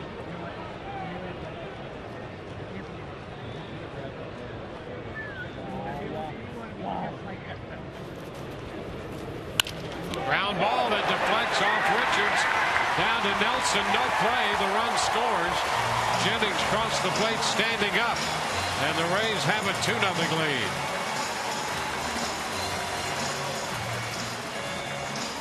David DeJesus having himself a nice game out of the leadoff spot. And that shot off Richards is going to bring out Mike Scioscia, the trainer. Laz Diaz is out there.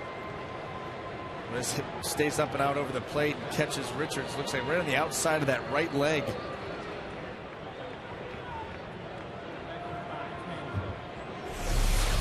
And that's a tough one, too, because that's the push-off leg.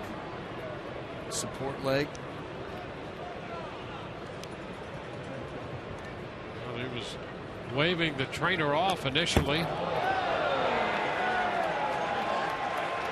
Let's try it again.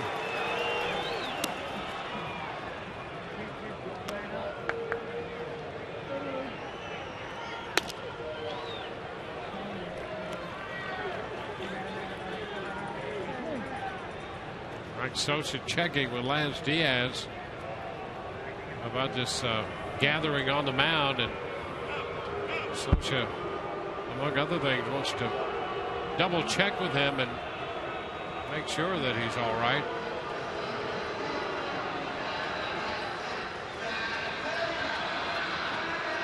So the Rays with a run home. Men at first and third. It's 2-0.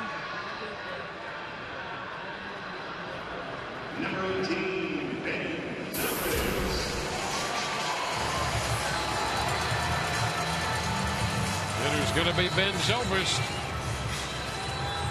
And the Blue Jays jumped on the Yankees tonight. Corona pitching again for New York, and the Blue Jays scored 7 runs in 3 innings off him. Blue Jays hitting in the bottom of the fourth, leading 7-2. Corona pitched that game when Archer last worked on Friday.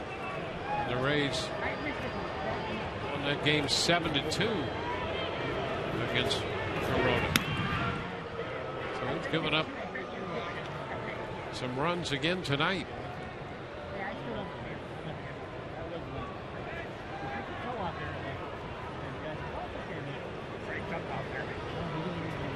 Rays with a run in the first. They have a run here in the fourth.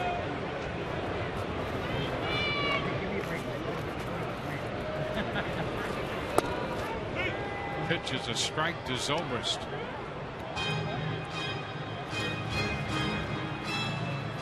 2 runs, 6 hits, 3 hits in this inning. Rays have had runners on base in every inning.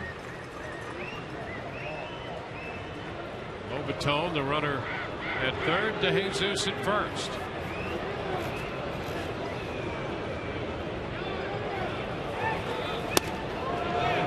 It's down and in, and Zobrist did not offer. 1-1.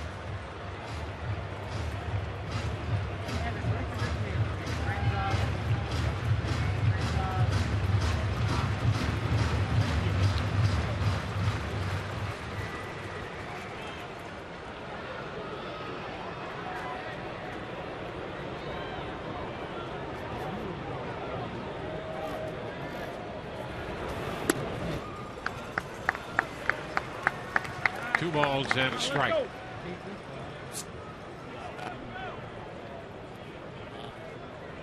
Zobrist lined a base hit into left in the first on a slider, then lined out to Trout in center field in the second inning.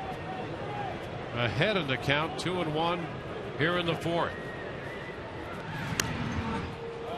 DeJesus back in at first.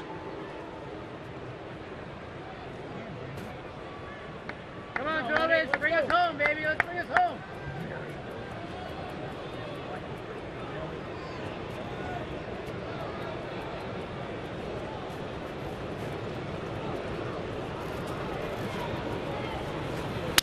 Broken bat, a soft little liner over the head of Green. Lobatone scores. DeJesus goes to third. Now the ball after a little delay. An overrun out there. Runners are going to be at first and third anyway. It's an RBI single for Zobrist. The Rays have a 3-run lead. Now a slider here gets in, cracks the bat of Ben Zobrist, but he gets enough of it to just loft it out over The head of second baseman Grant Green. Cole Calhoun. There wasn't much he was going to be able to do regardless. Rays played another round, get another hit.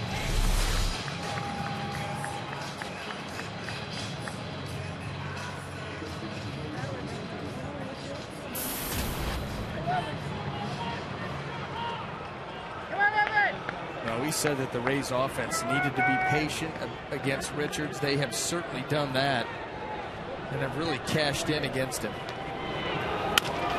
chop by Longoria to short. Ibar can't make the play as he tried a backhanded pick. DeJesus scores. The Rays now lead 4-0. Longoria reaches. Runners first and second. Like that, it's a 3-run inning. You remember that play that Evan Longoria played on a little in-between hop. This is the same kind of thing from a backhand, and you see how difficult it can be. Ibar comes up a little bit too quickly off the edge of the glove. DeJesus was going to score anyway. The play is not made, and the Rays now first and second. Still just 1 out.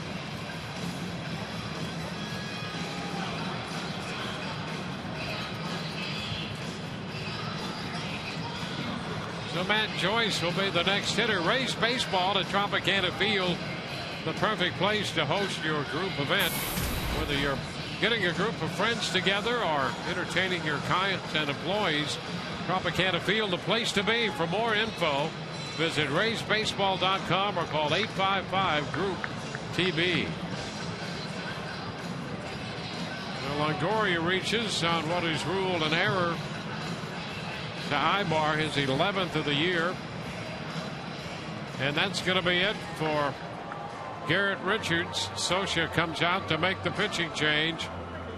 The Metro PCS call to the bullpen.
going to be a fight to the finish when the Red Sox come to town for this late season matchup. Could determine the American League East. Join the Rays for one more game, September 10th through the 12th, and be a part of the excitement that is an American League East battle. For tickets, visit RaysBaseball.com. Rays 2.5 back of Boston right now. The game back in the loss column. Tony Boschers is the new pitcher. Left-hander to face Matt Joyce. And that's ball one, says Laz Diaz. 3 1/3 for Richards. He gives up 7 hits. So far 4 runs. He leaves with a couple of men on.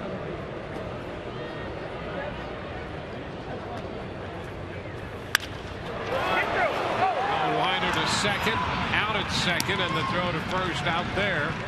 Green played it on the short hop, so it goes 4-6-3 on the double play. We're through 4-0 Tampa Bay.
About whether the Rays have a theme trip coming up, and also whether David Price, we saw this video of him warming up. That's David Price today, guys.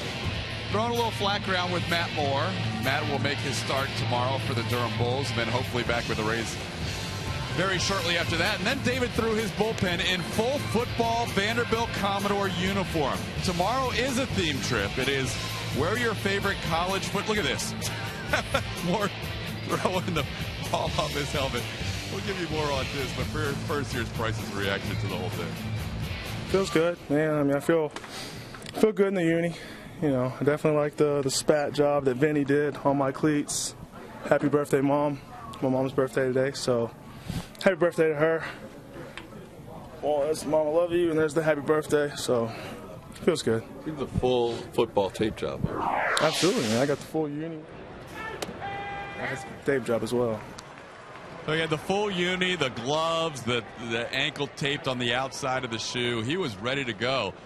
Guys, our question is, and by the way, happy birthday to his mom as well. As the question is, do you think David Price, what position would David play if he was on your football team? Strike 2. Well, listen, yeah, the first thing that comes to mind is drop back quarterback. With that height and that arm, although you can bulk him up and go defensive end. So, in keeping with the theme of pitching and a great arm, I would say drop back quarterback. But the sleeper for me would be put some weight on him and line him up at DN. Yeah, he may never have a pass block. Yeah. Just see over the line. Got a cannon. Pick everything apart. Go deep if he wanted. You listen. We've seen how quickly he's picked the offense up here in his last 11, 12 games. Yeah. There you go. By the way, I love that look. I love that look. We've already talked about. We've already established that I love this time of year, as most people do.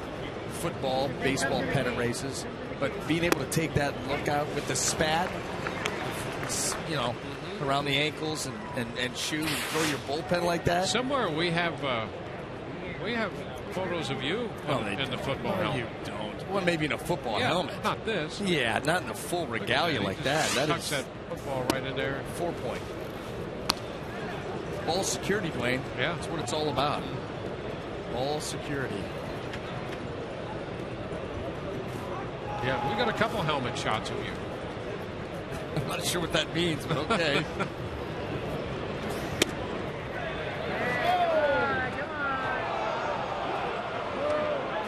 The Rays thought they might have had a strike there. Mark Wegner said no.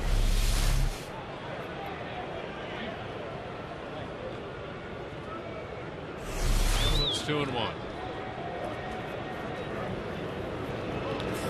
I don't think there are very many.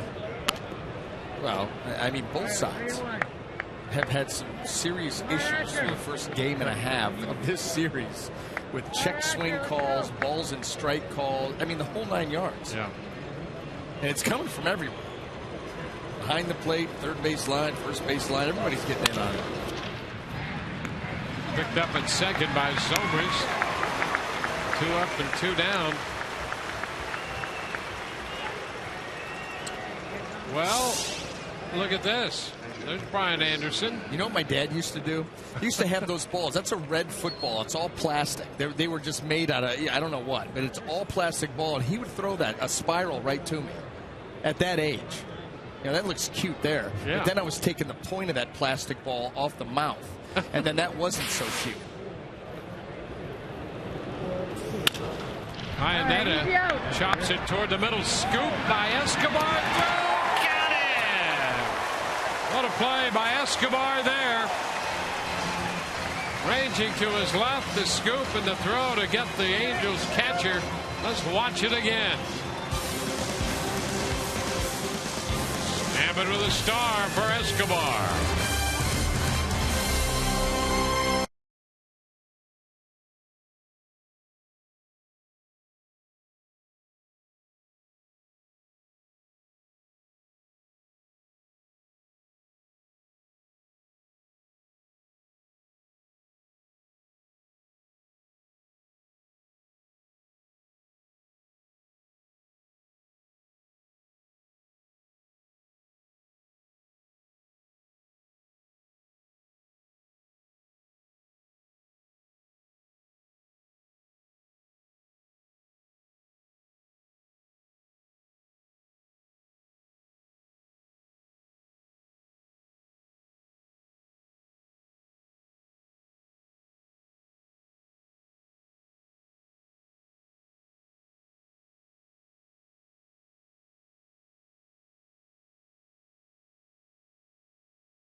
Bottom of the 5th inning coming with the Rays holding a 4-0 lead. Yunel Escobar flashing some outstanding defense right here. Got to move a long way to the left and throw back across the body and get enough on it to get Iannetta.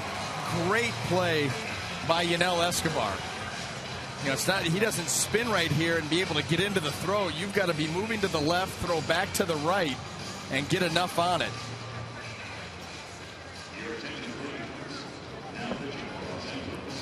Oh, by the way, be accurate. And right there to Loney. Beautiful. Thanks for coming. Will Myers will lead off the bottom of the 5th. He'll be facing a new pitcher, Jerome Williams, the 3rd pitcher of the game for the Angels.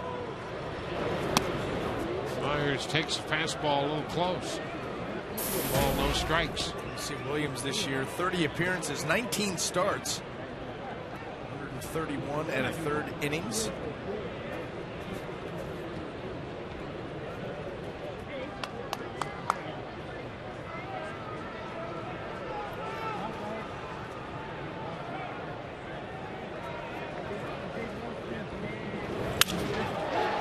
Fly ball short center, and this time Trout makes the catch coming in. A broken bat, and Trout full speed ahead got there. If fool me once, shame on you. Fool me twice, shame on me. He's not going to get fooled by that swing. This ball gets in a little bit on Myers. You see that bat right off the label, cracks the bat, deadens the ball, but Trout and the speed make up for it.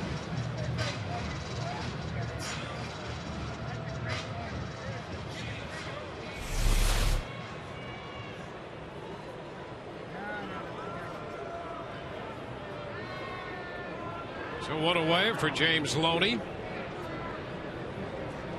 He's got a run in the 1st and 3 in the 4th, all charged to the starter here at Richards.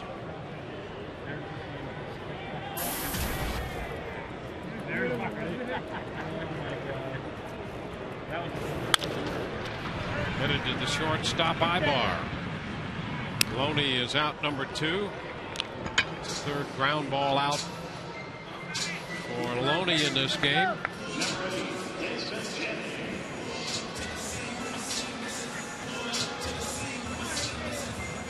So a couple of quick outs here on the ground ball from Williams. Blue Jays continue to lead the Yankees 7-2 in the bottom of the 5th. Orioles lead the Red Sox. That's a 3-1 game now in the top half of the 6th. Chris Davis just hit a home run. That'll be his 47th home run of the year.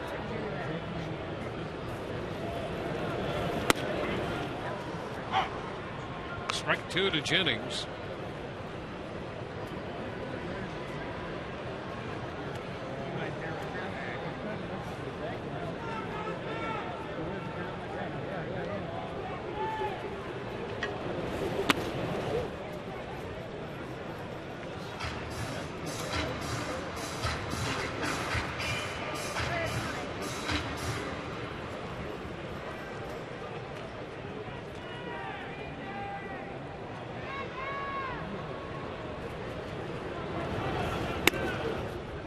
Down 2-2. That was a nice take there by Desmond.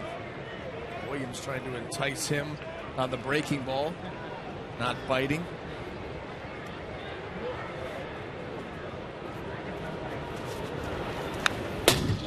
Foul straight Wake back. up. Hey.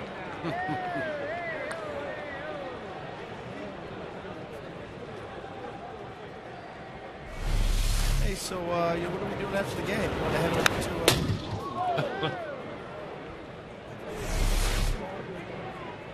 Yeah, that's one of those Buck Showalter, hear it off the bat. That case, hear it off the backstop reaction. Yeah. And guess what? There are no plans for later tonight. They can't remember where they were at in their conversation. He said, what?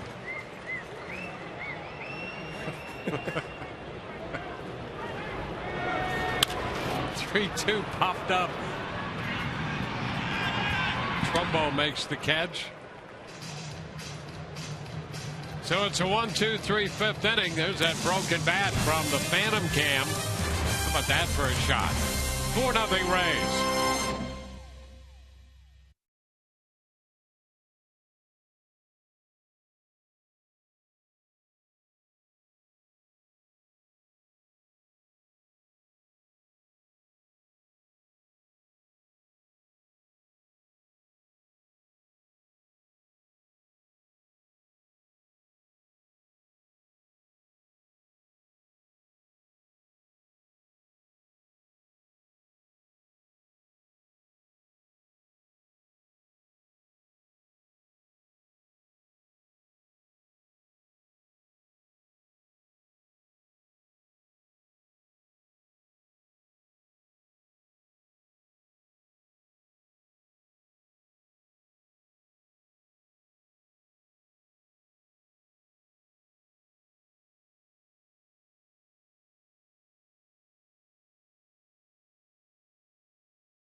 Sports brought to you by your Gulf Coast Honda dealers. Visit your Honda dealer for great lease and finance deals on fuel-efficient Hondas. By Tampa Bay Radiation Oncology. When cancer strikes, strike back with CyberKnife. Available at Tampa Bay Radiation Oncology.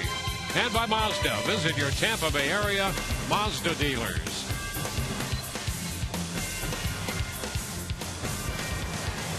Rays continuing their series against the Angels. On to the 6th inning with Chris Archer on the hill. Archer's retired 7 in a row. In fact, the only base runner he's given up since the 2-out single by Trout in the first was a 2-out single by Shuck in the third. 5 strikeouts. He has not walked anybody.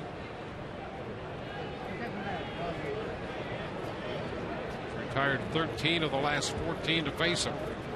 It's Grant Green. Pitch is too high. Well, you want to talk about the walk with Chris Archer and how important it is. 16 starts on the year. 9 of them have been 2 walks or fewer. 7 of them 3 walks or more. The numbers in those 2 different scenarios are what's a stark difference. Zobrist out there to make the catch on the pop by Green. 1 away. Let's check in with Todd. All right, Dwayne, we'll update that game in Boston between the Orioles and the Red Sox. Chris Davis earlier gave his team a 1-0 lead with an RBI double, and then against John Lackey in the 6th inning with a game 2-1. He sends it out above the bullpen into the center field bleachers. That is home run number 47, RBI number 120 on the year. Orioles lead 3-1. Davis on a pace for a 58 home run season, guys. Yeah, you can't help but root for him. Shuck. Pitch is a strike. 58 pace. See Cabrera pushing him. That'd be fun too. To have Cabrera triple ground again. There's a hot shot line drive, and Shuck is on for the 2nd time.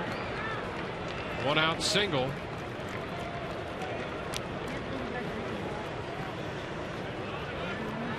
That right there, as in his rookie season, Shuck hit number 100, and that leads rookies. Well, going back to what we were talking about in the breakdown of the walks, the 9 starts where Chris has walked 2 or fewer, he's 6-1 with a 1.7.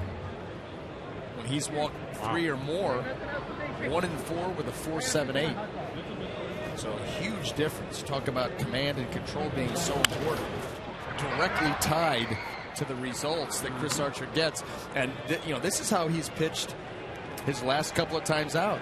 He's pitched very well his last 2 starts, went 7 innings in each, and over those 14 walked just 2 hitters.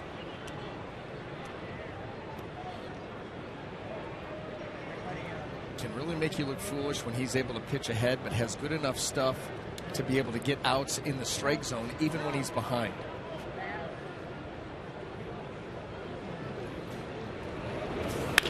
Line drive going to be caught by Zobrist over to first. Double play to retire the Angels in the 6th. Ibar lines into 2. Shuck doubled off first. Nobody left. Rays coming into bat at the bottom of the 6th, leading 4-0.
sacrifice fly by Matt Joyce, going to Jesus. The base hit by DeJesus off the pitcher Richards' leg, scored a run. Ben Zobrist followed with an RBI single. Liner into right. Longoria reached when this ball got away from Ibar. That allowed DeJesus to score from third. Turned out to be an error, but a run batted in. And the rest, Chris Archer has dominated. Archer giving up no runs, 3 hits. Jose Lobaton leading off. Archer's battery made tonight. Lobaton has been on twice. He walked in the second, singled and scored in the 4th inning. Did he go? Yes, he did, says Timmons.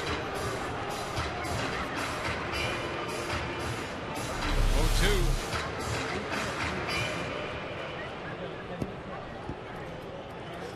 Okay. Wow. Yeah, the cut in the miz. Lobaton missed the curveball, down 2 strikes, and is out number 1 in the 6th. Well, Williams doing a nice job here in relief of Richards, coming in, trying to calm this game down and see if there's any way that the Angel offense can figure out Chris Archer.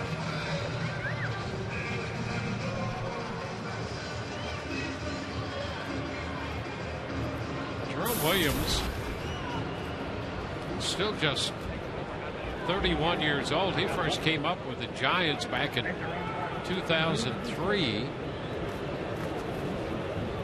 Very young when he got to the big leagues. Escobar sends a fly ball to center. Trout makes the catch. 2 gone. Just a reminder, as you enjoy a cold one, to look forward to Miller Time later in tonight's game, brought to you by Miller Lite.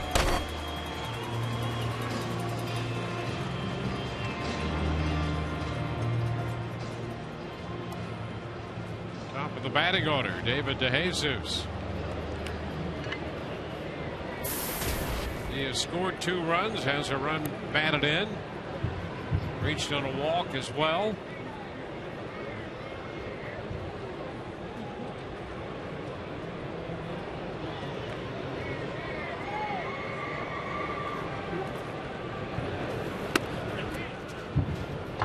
Pitch is a strike.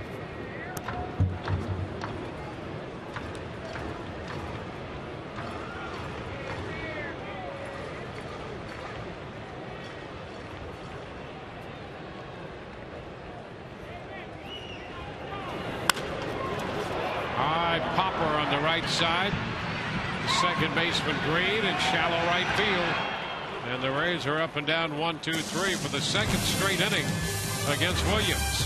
4-0 Tampa Bay.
A little bit here in the next 3 days as Jaco Rizzi is back from AAA Durham. He will make the start in the conclusion of this series tomorrow afternoon against these Angels. Then David Price pushes back till Friday, Alex Cobb Saturday. Here's Joe Madden about having some extra starting arms around in the month of September. It continues to get thicker, and that's a good thing. And Matt will be back. He's doing very well. And again, just as you continue to move forward into that last month, you have no idea how it's going to play out. Hopefully nobody's going to get hurt, but we have a lot of different choices. Getting Jake involved tomorrow is important to us now and in the future. So that leads to our next question on website Wednesday. The Ask the Announcer question is, guys, what is going to happen with that 5th spot in the rotation in the final month? Mike Trout leads off the 7th. Takes the first pitch from Chris Archer, who has pitched so well here tonight. Well, and we heard Joe. He's talking about how they'll have greater depth. Yep. And hoping that no one gets hurt. They'll get Matt Moore back. When we think about the pitching with everybody healthy on this staff, what it could be. And Alex Cobb missed 2 months. He's throwing the ball well. Price throwing the ball great. Archer tonight. Get Matt Moore going. Yep. Well, I think that what you're going to see is much like you see in the lineup. And that I think that with Jeremy Hellickson being optioned down and then rejoining the team, I think that the message has been sent as far as that 5th starting spot goes. Whoever's throwing well, that's who it's going to. Yeah. There's no preconceived, there's no favorites. Yeah, if guys are out there throwing the ball well, getting results, they're going to stay in the rotation, period, because you've got to win games. Yep. And so if a guy's performance dictates and he's going to, deserves another start, he's probably going to get it. So it'll be interesting to see how it all plays out. It's one of those baseball adages, too, that these things have a tendency to work themselves out. And so we'll see that. It's a nice problem to have. Yep. No question about it. Well, Roberto Hernandez last night pitched 6 innings plus. He pitched 6 innings of 1-run baseball. Yeah. And then, he gave up the base hit to Nelson, a bunt single by Green, then left the game, and both those guys scored. But he threw the ball pretty well last night. He did. I thought that Roberto Hernandez threw the ball extremely well. And his line, even though 6 innings, 3 runs, it was better than that. His performance was better than that line. So he's going to be in the mix, and obviously Jeremy and Jake will get his chance tomorrow. And you hope that Matt Moore comes back just as sharp as he was when he went down. But the bottom line is, much like the lineup, the hot hand. You play the hot hand. And there is the head orchestrator right there, Joe Madden. Headed toward the middle, but Escobar cuts it off. No chance to get Trout. That's a base hit for Mike Trout, his 2nd hit of the night.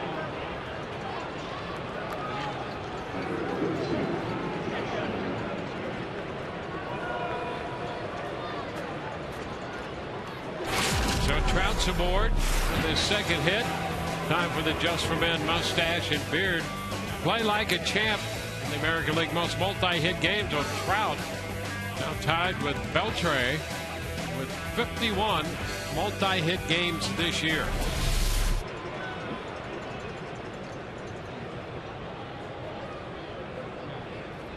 So both collecting number 51 today. Here's a big cut and a miss by Hamilton. 4 hits for the Angels. Hamilton twice has struck out. Archer not walking anybody. He had made only 69 pitches through 6 innings. He's headed for the seats. Foul. 0-2. No, that's the other thing that it does. You cut down on your walks, and you see Chris using his defense quite a bit. You know, he's a guy for his kind of stuff. If he wanted to go for strikeouts and run up a big pitch total, he could do that. But he's more than content with quality pitches early, put the ball in play, use your defense, and all that allows you to do is get deeper and deeper and deeper into games, which is what all these guys ultimately want. Line drive into right. Myers plays it on one hop. Trout now up to second. So the Angels, for the first time tonight, have had two men reach base in the same inning. Now that's one of the few pitches to Josh Hamilton so far this series that have been over the plate. And that one was right down the middle, and just short stroke there by Josh, and he rifles it out into right field. And the Angels a little something going. Jim Hickey's going to go out and talk to his right-hander while Jake McGee starts to get lubed up.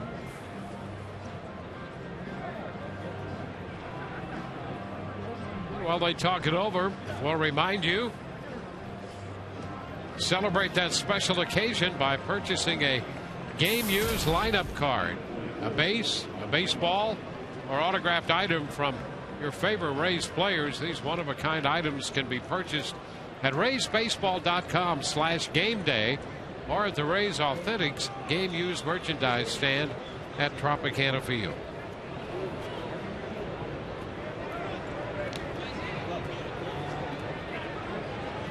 Trout at second, Hamilton at first. No outs in the inning. Mark Trumbo is the hitter.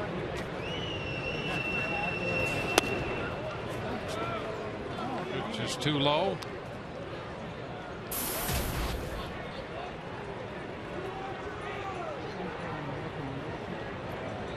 Mark Trumbo, fifth in the American League in home runs.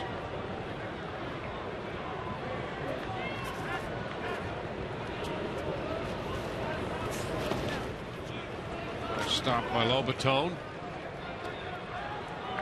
The Angels on a 10-day 3-city road trip, and they are 4-0 to start that trip. They swept Seattle, won last night over the Rays, have tomorrow afternoon's game to go, and then they head into Milwaukee.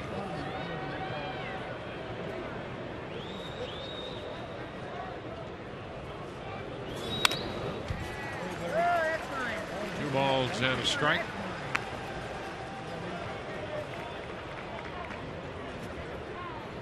It's the pitch count. Nothing over 15. Up to 14 here with nobody out in the 7th.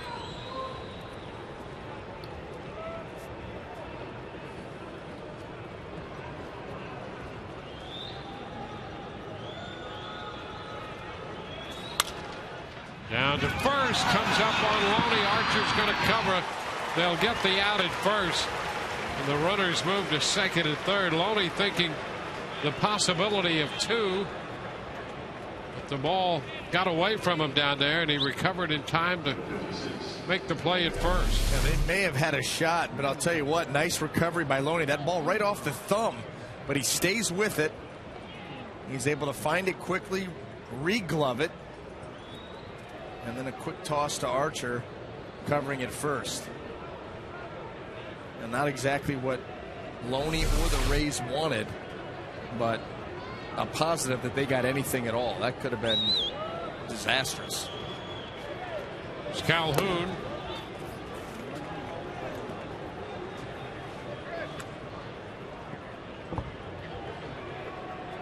Want to know the count to the Angels right fielder, Cole Calhoun.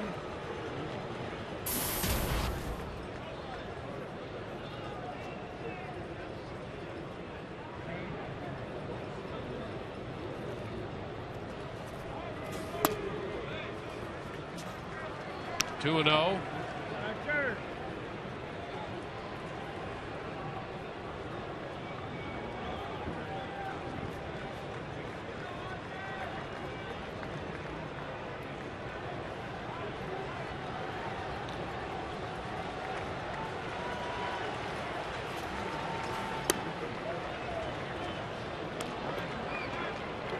Three balls and no strikes. McGee heated up in the bullpen. Trout at third, Hamilton at second.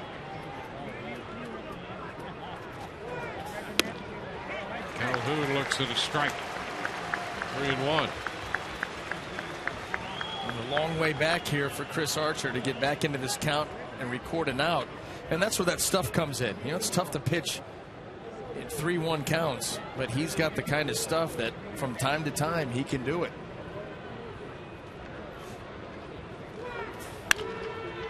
Fly ball lifted back into left. DeJesus is there to make the catch. Tag at third by Trout. He's going to score to make it 4-1. On a sacrifice fly, Calhoun picks up his 11th run batted in. And the Angels are on the board. Well, you'll trade that run for that out, provided you get this guy out. That's the caveat. You know, the 7th inning is the inning last night that the Angels started to mount their comeback. Were able to close that Rays lead quickly with 3 runs in the 7th inning last night. Keep him at 1 here. It's all right. So Nelson has struck out and grounded out to second. The pitch is a strike. Yeah, this is a big hitter. Because there's a big difference in whether the game's 4-1 or 4-2 with another guy on. No doubt. No doubt. Well, then the tying run comes to the plate. Exactly right. And it just tightens up the game that much more for the next couple of shots they're going to get. Chop to short. Escobar gloves and throws. Angels score a run. We go to the bottom of the 7th. 4-1 Tampa Bay.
Seventh inning, join forces with the Rays at the 2nd annual Star Wars night. Watch the Rays battle the Orioles September 21st.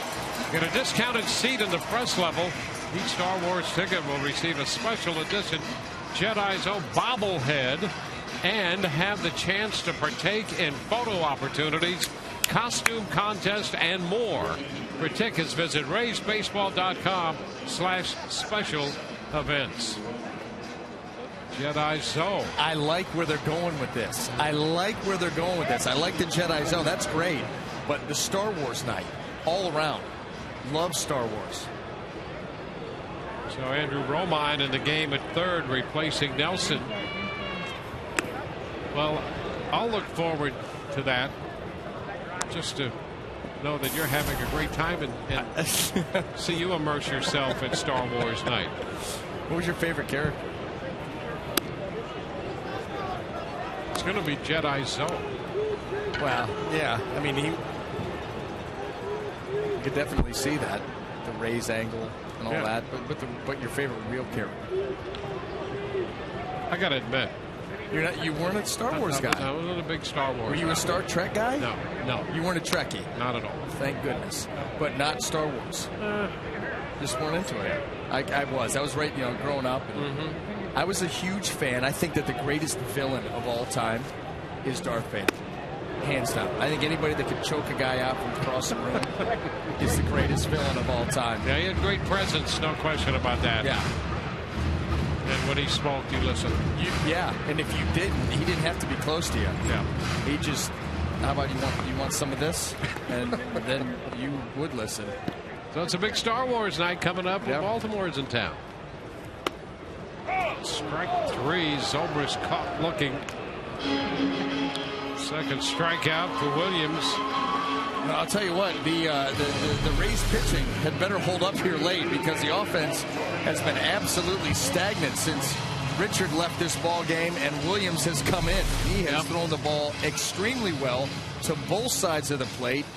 Well-placed fastballs, good breaking balls. He has done a nice job here for Mike Scioscia in trying to keep this game within striking distance. But Longoria takes a strike.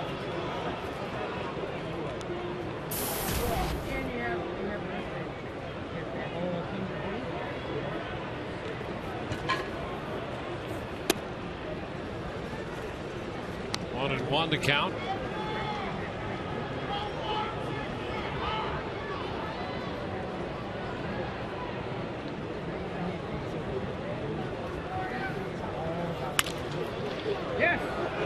Just outside of third, foul. So the count is a ball to 2 strikes.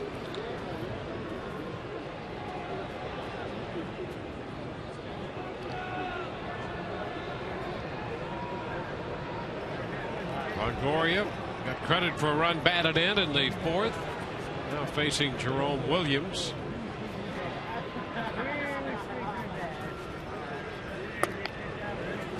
Pitch is down 2-2. You see that pink glove utilized by Jerome Williams.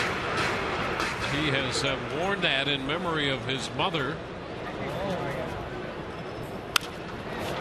Right side, down the line toward the corner. Calhoun makes the catch. So that's 2 away. He lost his mother some years ago to cancer, and she was, as one might expect, a big part of his life, and that's one of the ways that he commemorates his mother. I don't know if he still does this. He used to write his mother's name under the bill of his cap, have that and that glove in memory of her.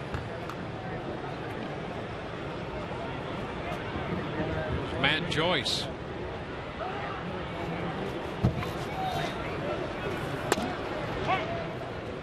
A strike. Joel Peralta is he in the bullpen.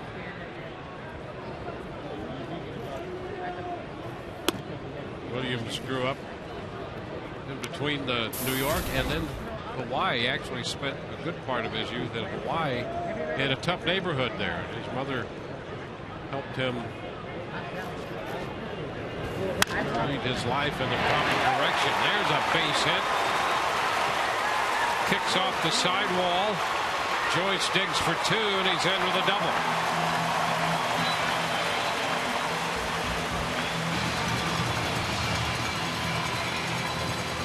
Hit number 8 for the Rays. The first hit given up by Jerome Williams. Well, how about Matt Joyce being the one to get it? This ball just a mistake that caught a little too much plate. And Matt Joyce able to squeeze it by Trumbo down there at first base. And he continues his hot hitting here in the month of August.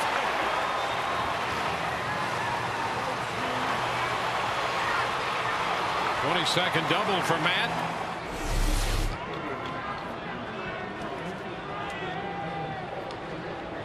And Will Myers 0 for 3.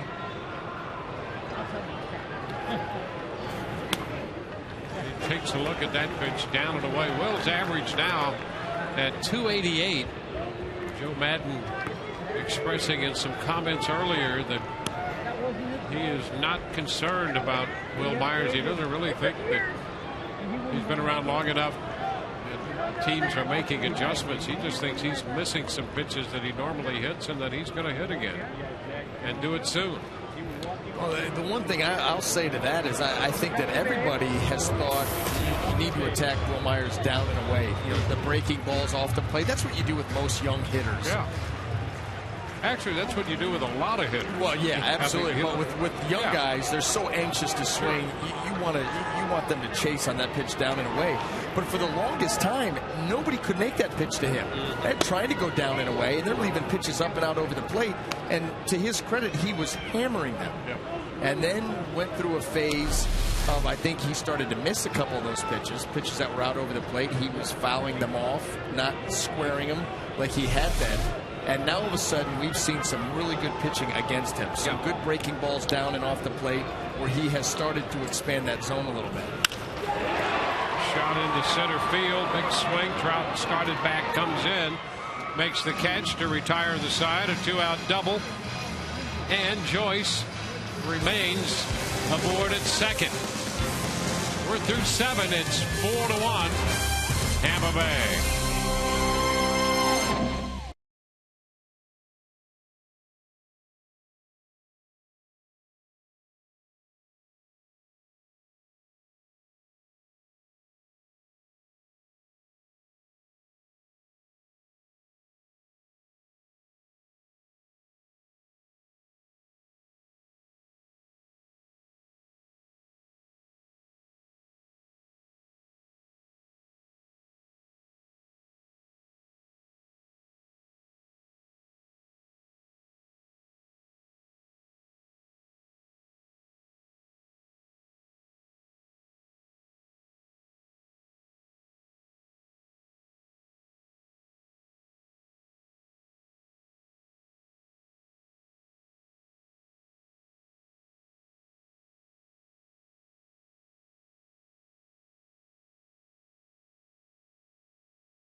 Welcome back to Tropicana Field with Brian Anderson and Todd Callis. Dwayne Stats, great to have you aboard. Rays have built a 4-1 lead, trying to snap this 3-game losing streak. Got a great performance from Chris Archer. 7 innings of good work, and now Joel Peralta. Well, Joel Peralta, you talk about a good outing. How about last night what he did? Came in the 8th inning of that ball game. 3 up, 3 down, all via the strikeout. There's a first pitch strike into Chris Iannetta, the catcher. But Chris Archer, again, 3rd straight start, 7 innings. He's given up 1, 2, and 1 earned runs in those 3 starts. Outstanding once again.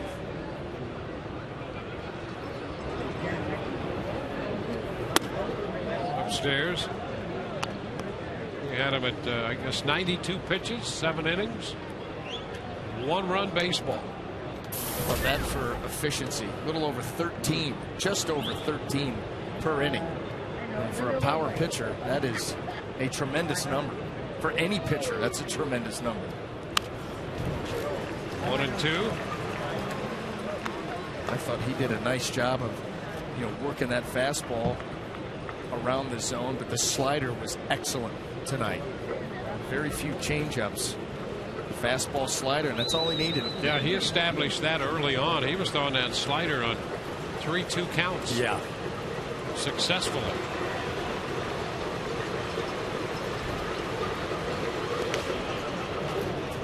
of 2. Baltimore and Boston, bottom of the 7th inning at Fenway. That game is tied 3-3. Dustin Pedroia's 2-run single in the bottom of the 7th has tied up that game.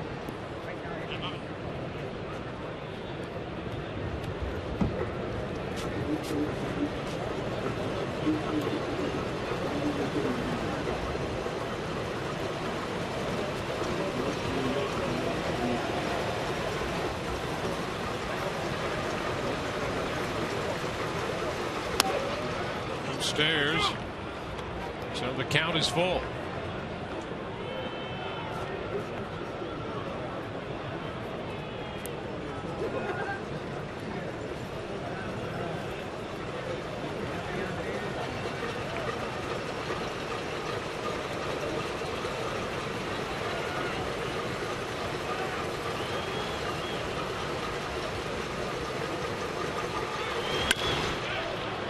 Fly ball to center. Jennings takes care of that. 1 out here in the 8th. Let's check in with Todd. All right, Dwayne, our AT&T Twitter poll question of the night. The Rays have 2 viable contenders for American League Rookie of the Year. Who do you think has the best chance of those 2 to win the award? Hashtag TB1, Chris Archer, another fine performance tonight. Hashtag TB2, Will Myers. Tweet your votes to @SunSportsRays. We'll have results of your votes in the Rays live postgame show presented by Checkers. We'll also have Joe Madden's press conference and other interviews from the Rays clubhouse and your guys' thoughts on tonight's game. Back to you. All right, Todd, thank you very much. Green. First pitch to Green from Peralta is a strike.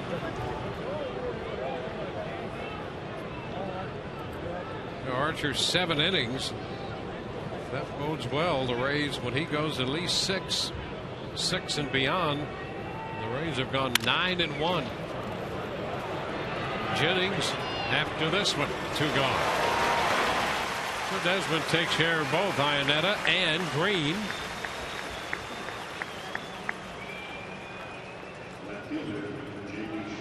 J.D. Shuck.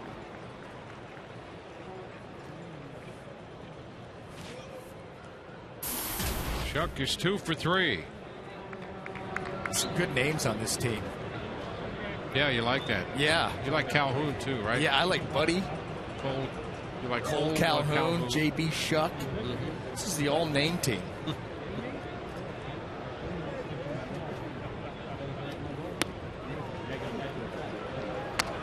One ball, no strikes.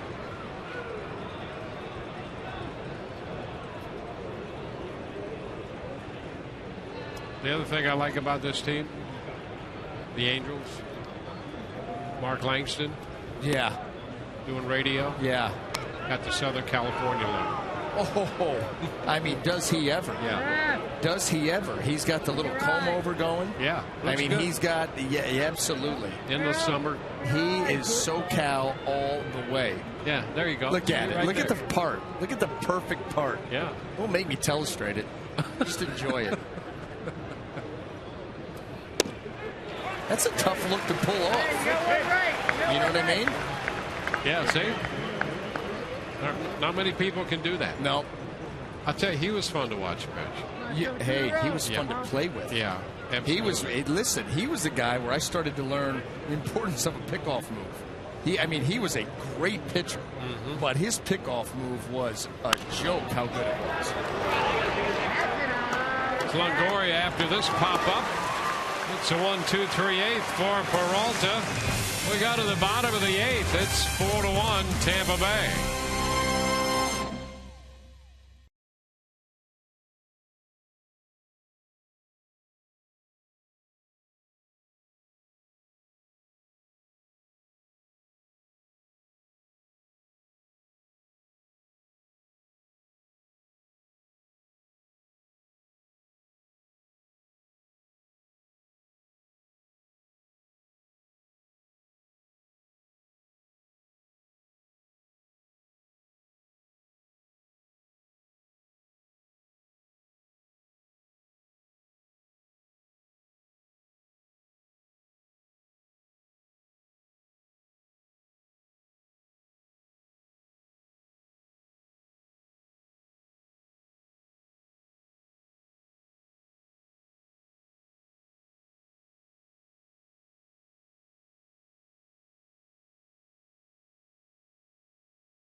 back tomorrow on Rays Live.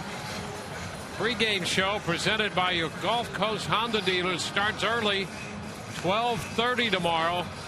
The return of Jake Odorizzi. Rays plays of the month coming up, and Barry will sit down, maybe do a stand-up, but probably a sit-down interview, the American Idol winner. Oh, and the teaser is they're not going to tell you who it is. Got to tune in. Yeah. Oh my gosh, the tricks. You'll be fired up. Yeah, I think day game. I love day baseball. Yep. And it's even earlier tomorrow, 1:10, 12:30 pregame, baby. It's Corey Rasmus, fourth pitcher,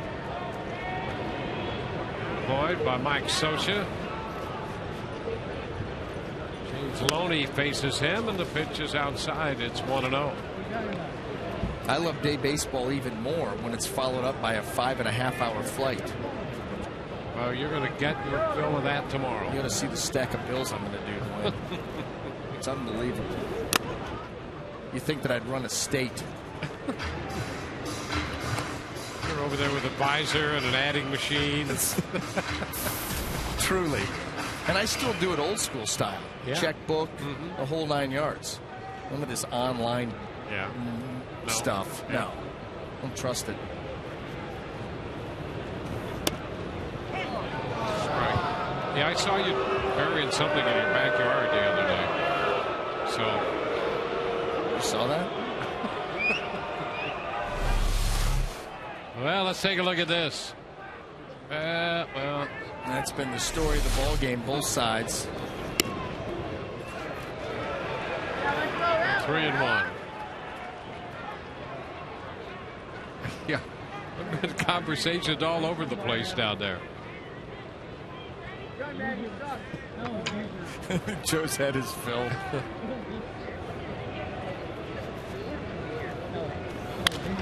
3-1, popped it up. Left side. Romine, the third baseman. So Loney's out of the Romine in there, taking over from Chris Nelson, who had a hamstring issue when he grounded out in the 7th inning. Romine replaced him in the field in the bottom half of the 7th.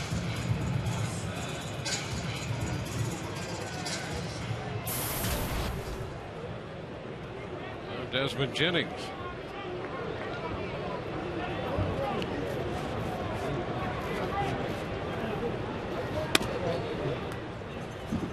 Ball, no strikes.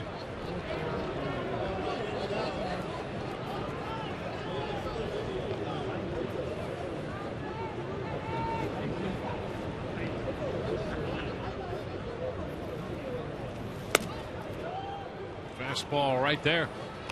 And Fox Sports 1 is available on all TV providers. Go to foxsports1.com to find out what channel Fox Sports 1 is on in your area.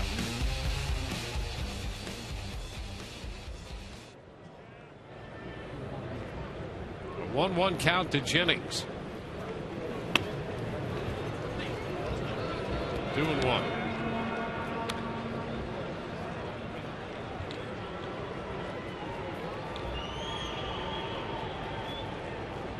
The Rays have 4 runs, 8 hits tonight. Angels a run on 5 hits.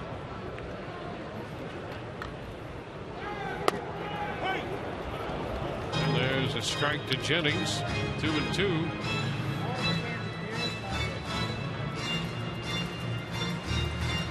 Rasmus followed C.J. Wilson into the game last night. Gave up a walk and a hit, picked up a strikeout, and eventually was charged with 2 runs. Breaking ball hit on the ground. Ivar's throw to first. So 2 up, 2 down in the 8th inning against Corey Rasmus. Rodney busy in the Rays bullpen.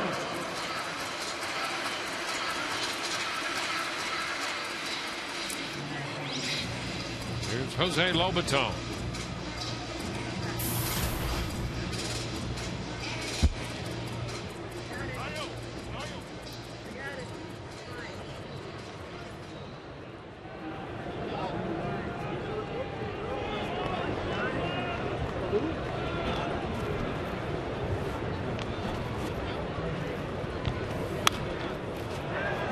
Lobatone. It's been on twice. Throws that one back for a strike.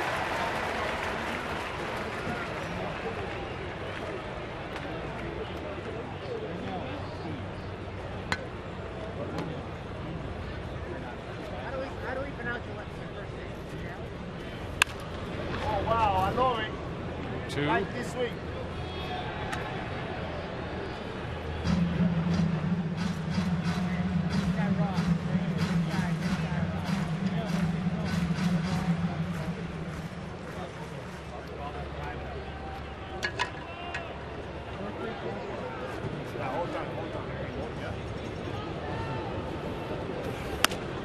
It's upstairs. 1-2. Jamie Wright has joined Rodney. Right now the Rays with a 3-run lead. That is closer territory. And a fly ball down the right field line. That ball is foul.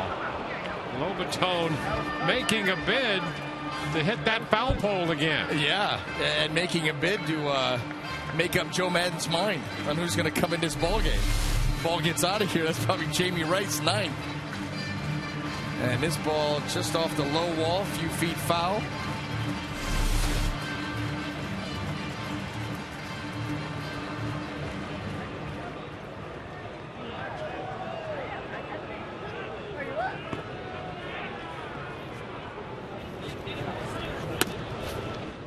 Two balls, 2 strikes.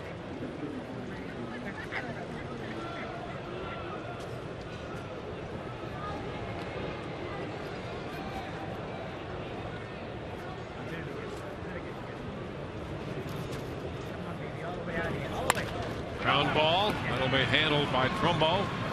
Unassisted. The Rays are up and down 1, 2, 3. We go to the 9th inning. The Rays hold a 4-1 lead.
Bay Area Mazda dealers.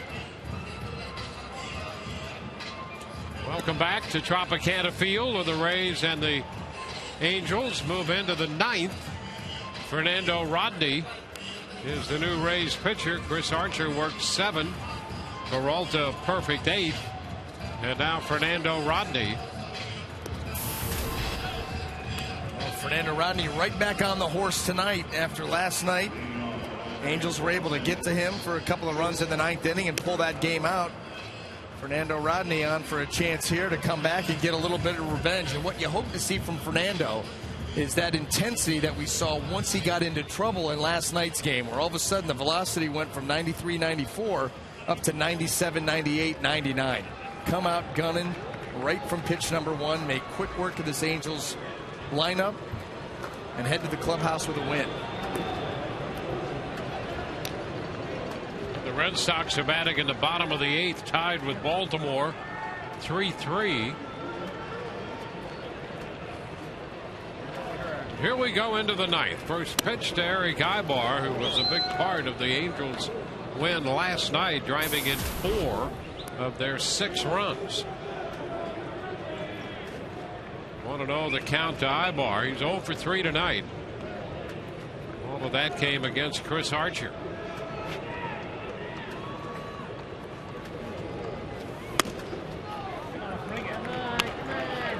Two balls, no strikes.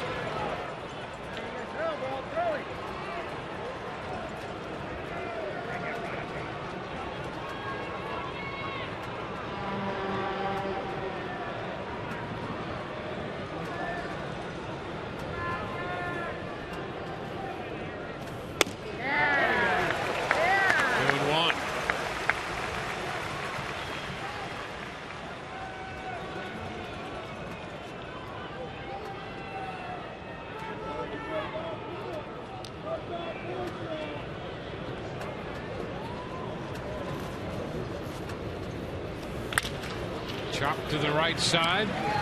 Zobrist with the flip. Ibar's the crucial out number 1 in the ninth. And crucial being the key word. You want to keep that leadoff man off base no matter what. But obviously with Trout, Hamilton, Trumbo coming up in tow, imperative that Ibar goes back to the dugout, which he does.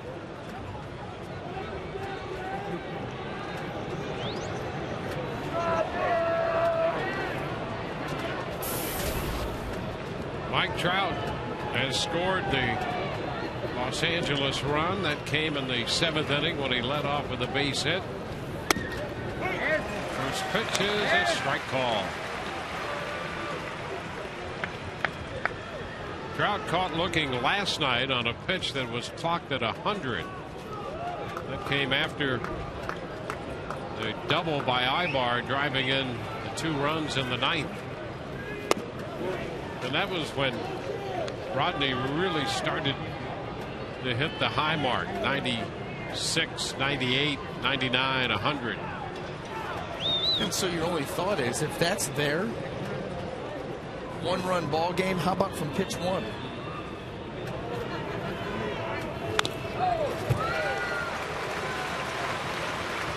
and 2.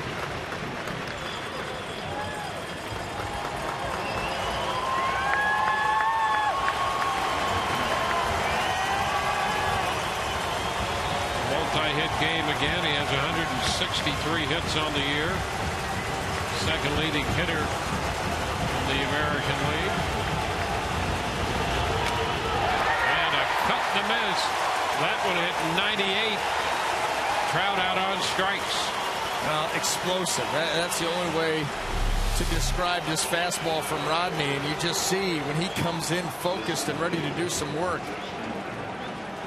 just how difficult he is to handle. 98, and that ball was by Mike Trout.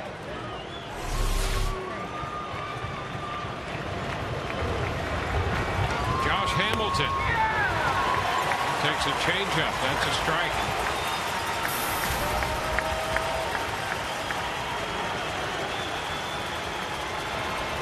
Hamilton walked in the 9th inning last night. 2 outs. Base is empty in the 9th inning this evening. Inside, it's 1-1. You think Laz Diaz just saw his life pass before his eyes? That was 98 coming right at him with 0 protection except for Lobaton's glove. Oh my.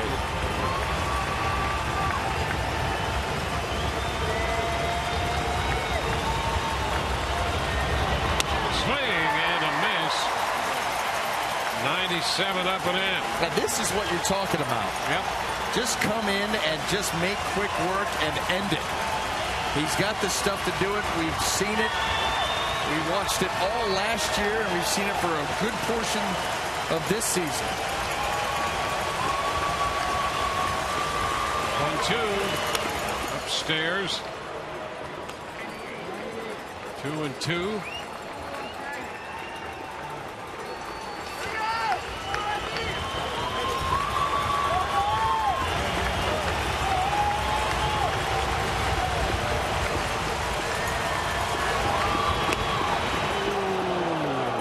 Changeup and he takes it for ball 3. Close.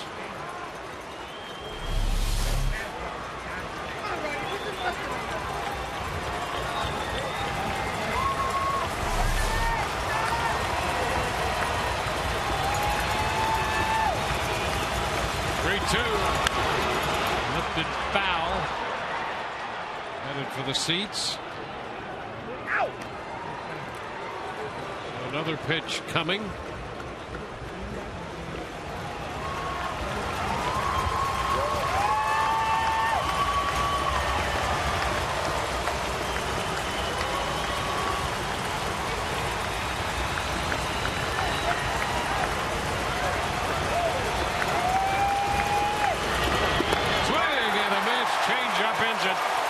Striking out Josh Hamilton. 2 strikeouts in the 9th for Fernando Rodney, and the Rays win it 4-1 to snap their 3-game losing streak. Great pitching performance by Chris Archer. Solid in the 8th from Peralta, and 1-2-3 in the 9th from Fernando Rodney. So the Rays notched their 75th victory of the year, now 2 games back of Boston. Red Sox home tonight against Baltimore, tied 3-3 in the bottom of the 8th inning. Archer will get the win. He's 8-5. Richards, the losing pitcher, 4-6. Save number 31 for Fernando Rodney. Took 2 hours and 47 minutes to play this game tonight. And the Rays are winners. Here's our Yellowwood bringing the lumber. That's what the Rays leadoff man David DeJesus did tonight. A double in the first when he scored a run. He walked in the second. Drove in a run in the 4th inning when the Rays scored 3 to build a 4-0 lead. Right now, Todd Callis standing by with David DeJesus on the phone. Dwayne, thank you. David, it's been a wild week and a half for you. You're finally settling in and feeling like things are in a comfort zone for you now? Definitely. You know, the guys were welcoming from day one. And now I'm starting to relax, starting to just be able to go out there, play my game. And my job is to contribute in the defensively, make some plays. Seems like Archer always gets one to the wall out there in left field. But, you know, then get on base for the guys behind me. And, you know, they're doing a good job driving me in. We asked you about resetting the button, going to the American League with fresh stats. Seems to be working out pretty well. Huh? You like being back in this league? Yeah, I always love the American League. It's, you know, it's great to be back, but it's great to be back on a winning team and a winning culture. And what about that? You've never been in the playoffs before. How much are you looking forward to the final month? The season ends a month from tomorrow. You know, it's exciting. It's one of those things that, you know, growing up, you know, you always aspire to go to the playoffs. And to be able to be in a race right now, it's, you know, it's a humbling experience, and I'm just going to go out there and try and do my job.